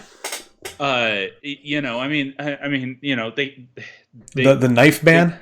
they can't buy cutlery. Yeah, I was about to say they have a knife ban, and Yeah, yeah. well, Mix that with the forced open borders, yeah. and it's this weird thing where it really feels like their elites Oh are in gosh, active war. with You the know, with the common population. yeah, It looks like they're trying to cannibalize themselves. It's very sad, like you said, like watching a distant relative deal with a diagnosis. yeah, and And it feels because it's the elites doing it feels very self-imposed, even though for just a normal person from Newcastle, yeah, they didn't choose any of this, no, exactly. Well, and the thing is, the British culture is very strong. I mean, I don't know. Obviously, every culture is very strong, but like, um, the point I'm trying to make here is like they have people that have been tied to those towns for years. Like the British haven't been centuries. invaded centuries. Like, it's been a long time. Like the people who live on certain land have probably owned that land, and to me, like that's the definition of liberty. Is like having your land, maintaining your land, knowing the people on that land, and keeping it safe. Right. You know, at its core. And when you're like you said, your elites, your leaders are the ones undermining your people. And the thing is, it's like those people. If we're thinking of the common people, it's like their goal shouldn't be to be checking to make sure the status quo is maintained. That's the point of having a status quo. But it's like so quickly it's just eroding that I don't think they're going to have a chance to notice. They're just going to have migrants. They're going to have. I stutter to say this because I feel like I end up sounding like the right wing ethno nationalists that, but they have a point. They're, like we were saying earlier, there is a middle ground to say the British people should own Britain. And like that shouldn't be a controversial stance Right. in my mind. Yeah. Well, I think uh, I don't think that's controversial at all. I find it weird that we're in a time and place when that is controversial. I think it becomes that when you go into the group of people is like we were saying earlier is Right. if you can talk to a person one on one, I think there's very few people who would disagree. It's only when the virtue signaling, when the social hierarchies start forming, where you're looking to posture over reason. That's when people say, "Well, what about this? What about that? What about?" And that's when you're not having a logical conversation anymore. Now it's a battle of wills and egos, Oh yeah. And and that's they're where it's trying to sad. paint you into a pic into a corner. It's like, well, and Yeah, you said that. yeah. So, well, So what's to the coin percentage of, you know? the Jordan Peterson interview. So what you're saying is, Right, yeah, right, yeah. right. So what you're saying is you want an ethno state. Like, no, that's not what I'm saying at all. I'm not saying that at all. Like, well, to get back to what I was saying about our disposition towards the UK, is I find good points and bad points. For as many of those asshole 1776 America, fuck the Brits, tradcons, I find there's also plenty of liberty-minded patriots who are like, we can't let this happen to UK. Almost not to say that they're a colony of us, but like we're like-minded governments, you know. And why the hell would we want to see the government we spawned from go to hell? I mean, if there's a watermark for us losing our faith, losing our government, wouldn't it be them? Like, wouldn't that be the litmus test to see if the policies we're trying to, that the ones they're implementing, if we enforce them, shouldn't we be able to see the writing on the wall and be like, not a good idea? I mean, I find that drawing that connection it falls on more deaf ears than I'd like it to. I don't find people, I don't know, I think I pay more attention to the UK politics. Well, people tell me I listen to our politics too much. And then when I tell people I listen to UK politics, they're like I don't know everything, but like I know about Boris Johnson. I know the basics, you know. I know what's going on. I know about the Brexit Party, how that's established, and how they still have like. There's so much going on in their politics, and if you don't see the whole picture, how can you take yourself seriously in an argument? That's really where it comes down to for me. I can't take myself seriously trying to explain my ideology to someone else unless I'm well informed, you know? Right. It's unfair to the person I'm trying to persuade. Right. Well, you know, and there also is a certain amount of this where we're just sort of nerdy spurgs when it comes to this sort of stuff, and you know, yeah, other guys do fantasy football, and I think that's boring as heck. But you know, I do fantasy too. Really? Yeah, I spread myself pretty thin. That's why I am really behind on my books. Yeah.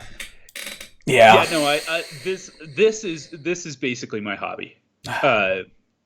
So yeah, I mean, you know, I pay more attention to U.S. politics than I do to British politics, but you know, I do feel some sort of affinity towards Britain, so I do pay attention to it, you know, and so yeah, you know, I have noticed the increase of the Brexit Party and the loss of power with UKIP and how both the Tories and even the Labour the EU as a whole, like not just the UK, but if we want to look at the EU as a model for a globalist government, it's not looking good. From what I understand, they're dealing with bankruptcy across the board. Like they're having a hard time just keeping things together.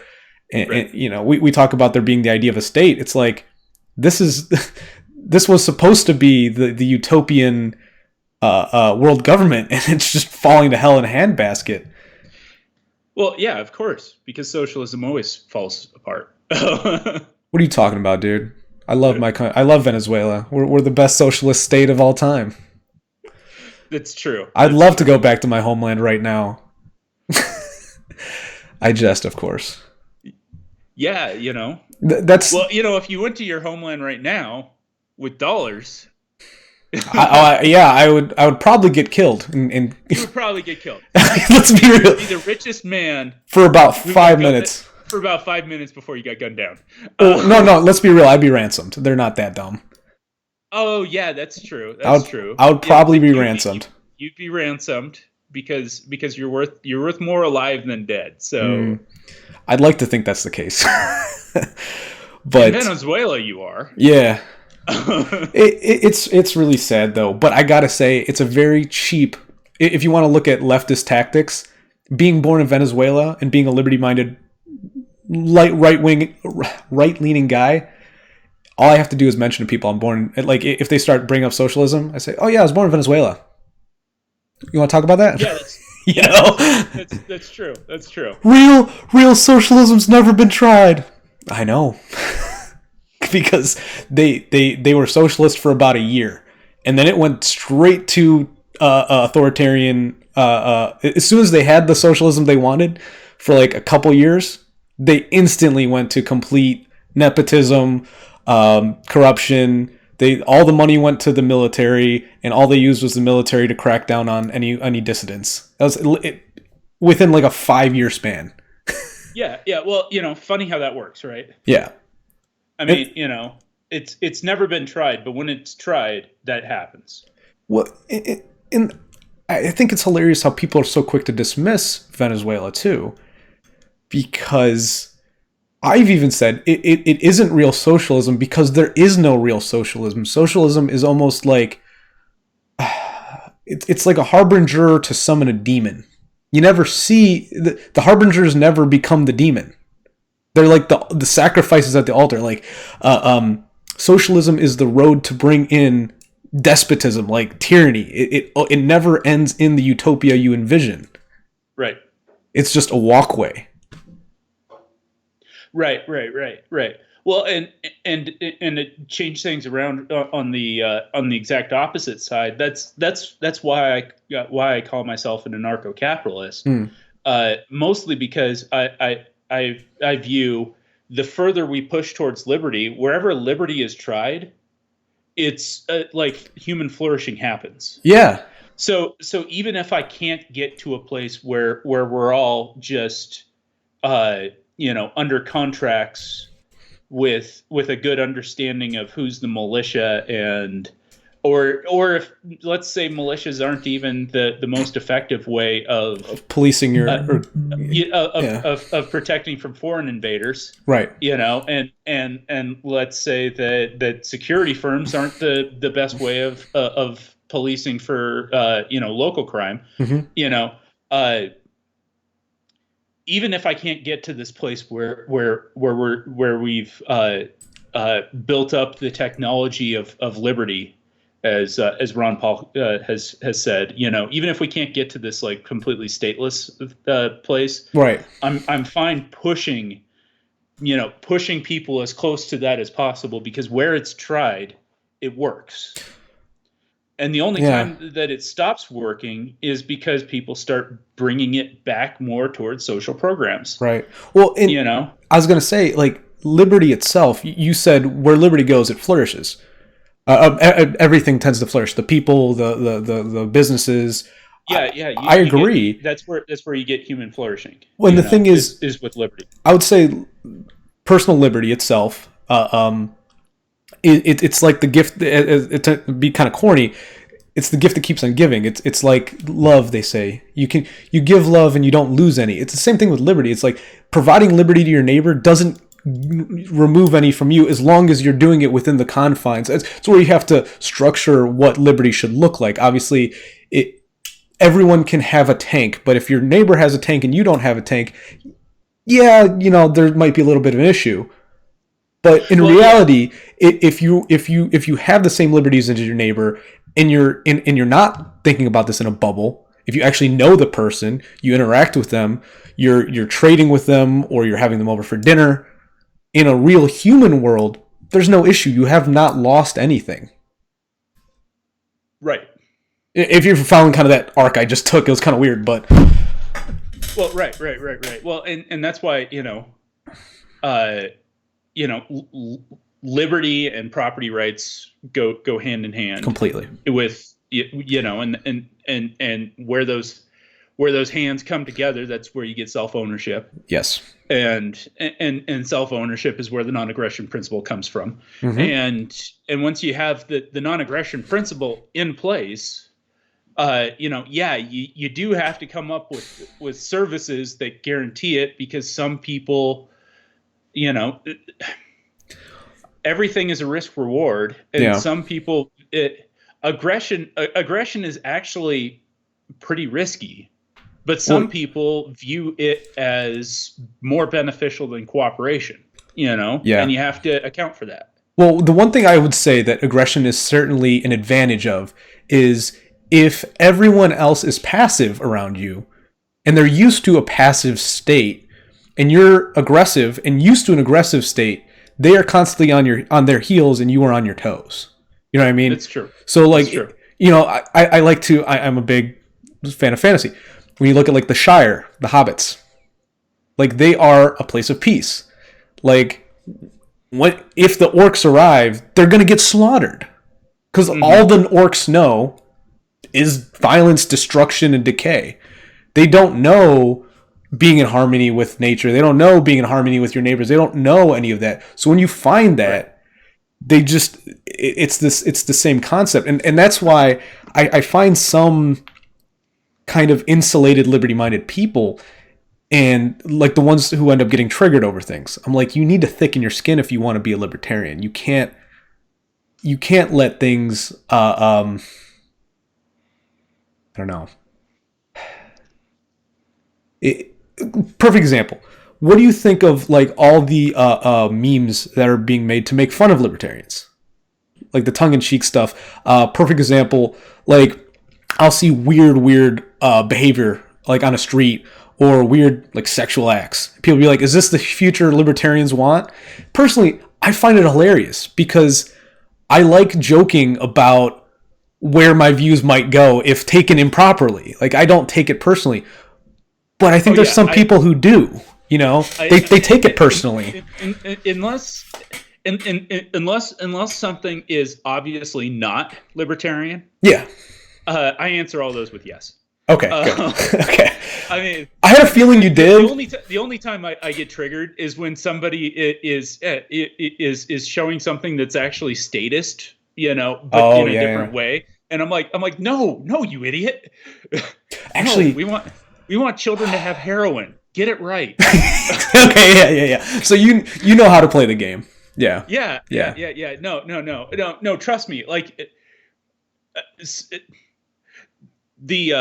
some of the tweets that I've been most disappointed with my followers about have been ones where I've low key there was this heartwarming video a couple months back about a garbage man who this autistic boy always had to say hi and watch the garbage be put into the truck. Mm-hmm. Yeah. And so the garbage man came and gave him a toy truck. I saw that video. Know? Yeah. And and I put out a tweet that said something like, "See, even libertarians can build bridges with status." Okay. Because there's an autistic kid, and nobody got it. I mean, I didn't. I was wondering where you're going with it. Like, I'm kind of slow enough where I would have wanted like status to put on like the kid's chest because I wouldn't have jumped to that conclusion personally. I would have gone, huh? And I would have kept scrolling. I wouldn't have liked it either. Yeah. I only like things when I genuinely. I'm no Michael Malice, so I can't. Malice is he's top tier. Malice can make a joke like that where he's obviously poking fun at how autistic libertarians are, and everybody gets it. Yeah.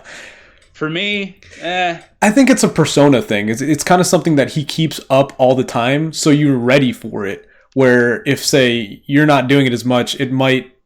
It's like, is that where he's going with it? You know what I mean?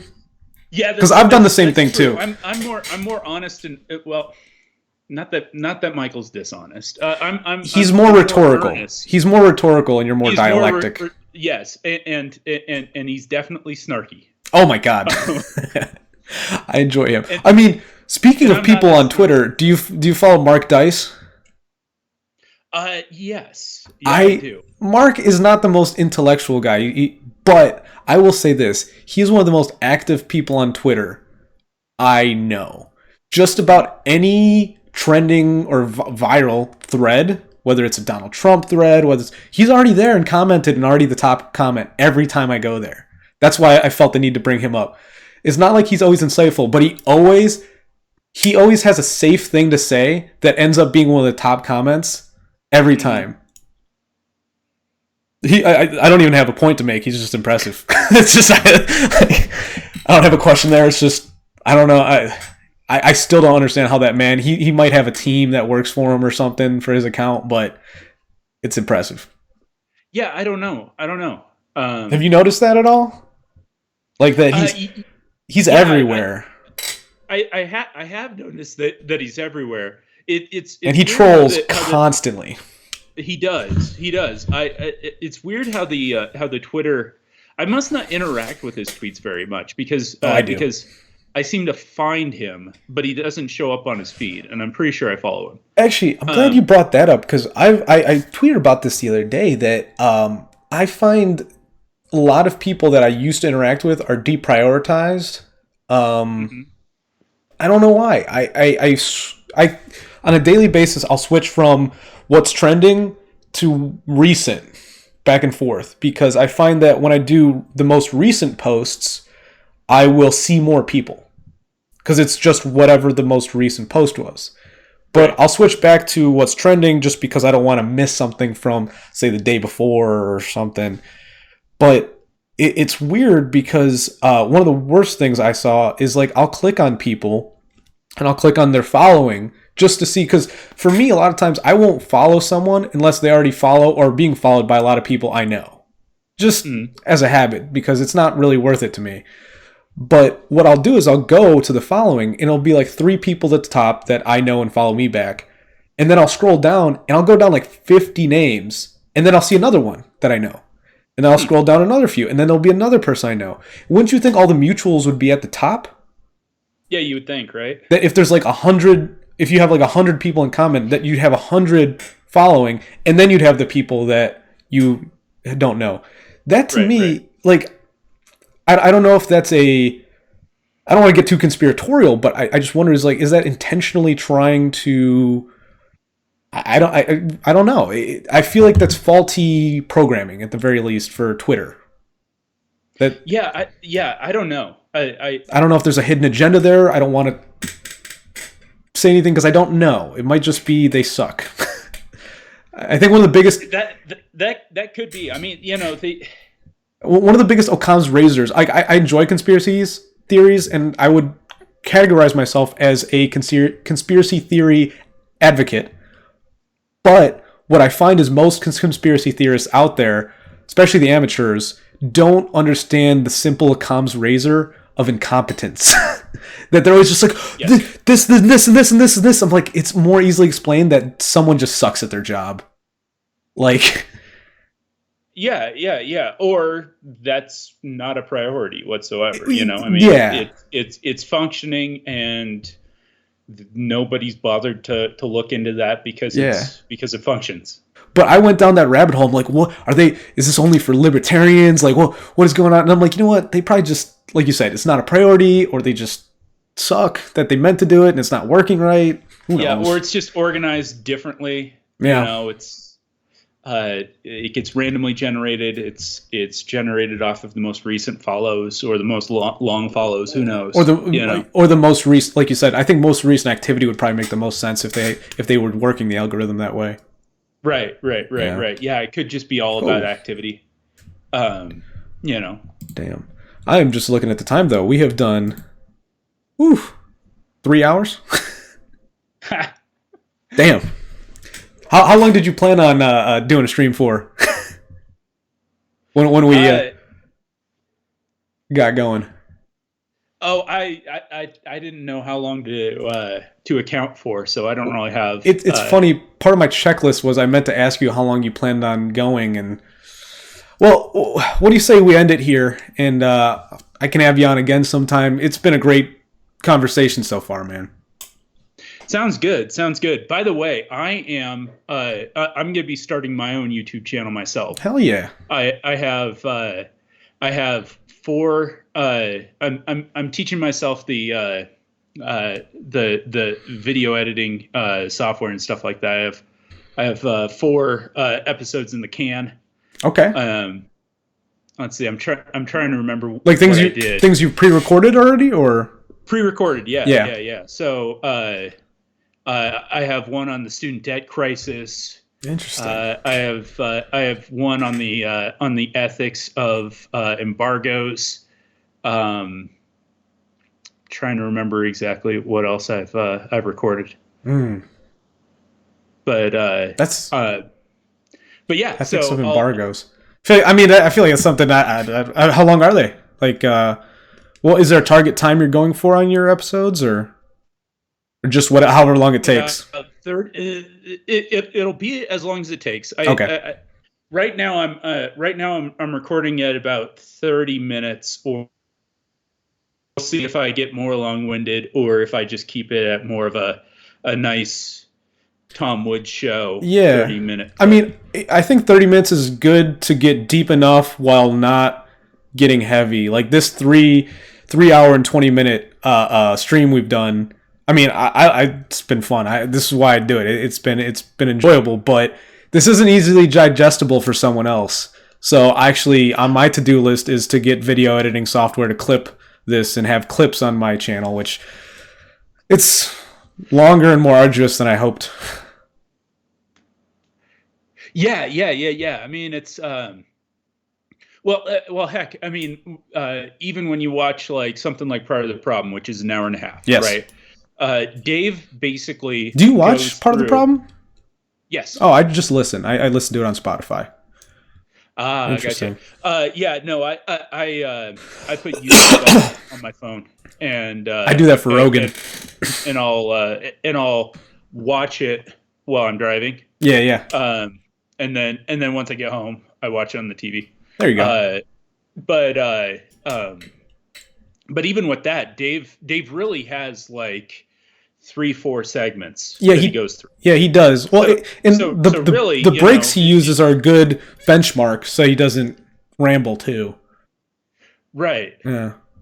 Right. So, I mean, if he's talking about like the only time he goes long on any one topic is if he's doing one of those, rebuffing, any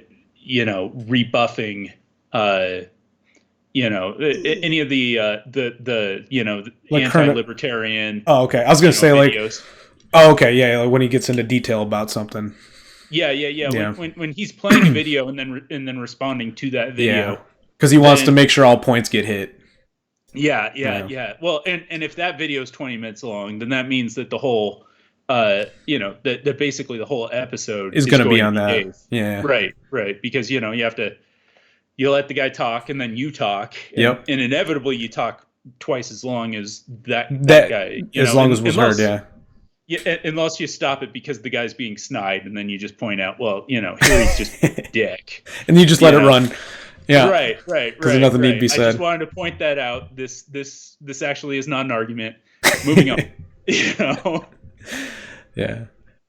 But actually, Dave's someone I haven't listened to in a while. Actually, I've been keeping an eye on Owen Benjamin lately. I don't know if you follow him at all. I dip in and out. Owen's the reason I started doing live streaming in the first place, because I was gonna do the whole video editing thing, but I'm not diagnosed OCD, whatever. But it's like I get very wrapped up in certain benchmarks for myself, and like I'm the kind of person I'll just tweak something forever and never release it. So for me to see him just do something so unrefined, so off the cuff. It was kind of empowering to me. I was like, oh shoot, I just can just turn on a webcam and just see what comes off the tip of my tongue. And then my plan is to go back and clip it, which he has people do for him. Like he just has fans own Benjamin clips, just like Joe Rogan has his Joe Rogan clips. So right. I was explaining to my father, who doesn't really understand, not understand, he understands it. He just doesn't partake in like YouTubing, live streaming, all that kind of stuff. And I told him, it's like, right now, my process is I'm cutting down lumber or timber. I need to, once I have enough felled logs, then I will go and refine it into timber to be used. But as of right now, I don't really have much of an audience. I would rather just make a bunch of content, and then once I know, that's when I'll chop things up and re-release it. But as of right now, I only have maybe about 50 hours worth of, and if you want to look at like live long form broadcasting, that's not that much. Right. There's a lot of filler time, and realistically, I'm just going to kind of keep doing this until I get a response. And then once people are like, hey, this is taking too long, as soon as people start telling me this 3 hours is too long, that's when I know it's time to finally actually start clipping. Yeah. Well, I mean, Owen can go 3 hours as well. So that's one of the reasons why I don't mind going 3 hours. It's funny. The first few live streams, you can go back and watch them if you ever care. Like, they were only about an hour, half an hour, because I was so paranoid. I'm like, no one would want to watch this. No one would want to watch this. I was just in my own head. And then I realized, I'm like, okay, no one's watching in the first place, so why are you freaking out?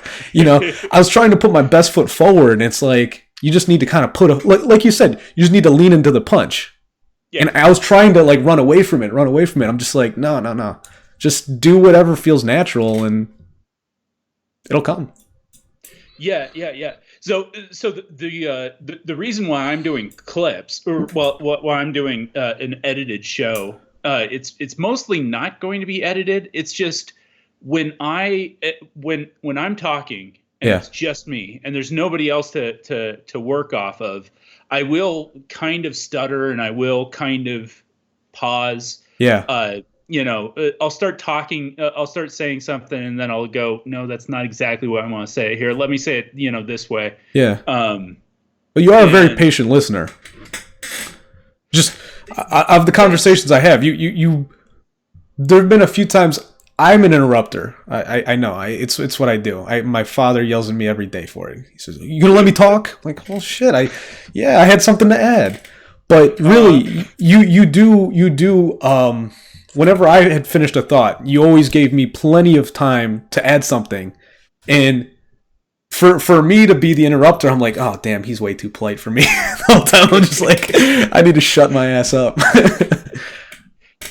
Well, that part of things is probably sales. Yeah. More than anything else. It's just I'm used to letting people talk. Yeah, exactly. Yeah. And I've been trained to let them talk because it's always good for you. Well, yes, and in sales, for those of you who are still around, in sales, the hardest thing in sales is to get somebody else to put themselves into the place where they understand where the need is. Yeah. And so if they are starting to visualize it, the worst thing you can do is cut them off. Yes. If they're on the track you want them on, the last thing you want to do is shut up. Yes. Other than agree, you shut up. Yeah. The only time you have to say something is if they're going off reservation. Well, and even then, it's more of a nudging. Yeah, that's true. It's not a cutoff. It's a like you said, nudge. It's a guide. Yeah. And plenty of people will say that that's manipulative, and you know what? They kind of are right. But the fact of the matter is especially when it comes to positive financial choices, and especially when it comes to putting off immediate gratification for future gratification. Yeah, most people need to be guided along that. So if your job is selling anything that is positive in that manner, you have to lead them there, and once they're on the track, you shut up. Yeah. Well, realistically, I would imagine that when you're speaking to these people, you are the more knowledgeable one of the two of them. So always. If you look at like a supply, like you said, resources of intelligence, you are the person going in with more resources as far as knowing about the product, the service, whatever. Yeah. I don't know about their lives. Well, right. But being a salesman in general, you're a solution guy. So that being said, any moment where they do feel the need or the capability, the confidence to speak up, you should never really want to stifle that, especially you being the person who has more thoughts to get out. You want to be, I can't think of the word. Curtailing. encouraging. No, I was gonna say you need to be managing how much you say. Oh, yes. Because if you just dump it all, like when I first started sales, my first thing is I was just, it costs this much, and you get this much, and then you do this, and you get all this, and it's all great. It's all great. It's all great. You think it's great? Oh yeah. Well, yeah, and there's also a confidence that they have to build. You know, with you don't need to impress them. Yeah. Like you do, but you don't. You know, it's counterintuitive with an info dump. No, they really won't. You know, they'll be impressed if you come with questions and you're a good listener. Yeah, and you ask them if with leading things about what's important to them and all that sort of stuff. Yeah, well, I have to confess the only sales job I had, the only inside sales job I had, it was I moved to Chicago for that job. I was selling to small law firms. So a lot of times the decision maker I had to talk to were attorneys who ran their own practice. Okay. Would you imagine that was a fun demographic to have to persuade? No. It was not. It was not at all. I mean, they would drag me through the mud. I mean, I swear there's sometimes I almost wanted to just hang up because I knew they were just give me the runaround.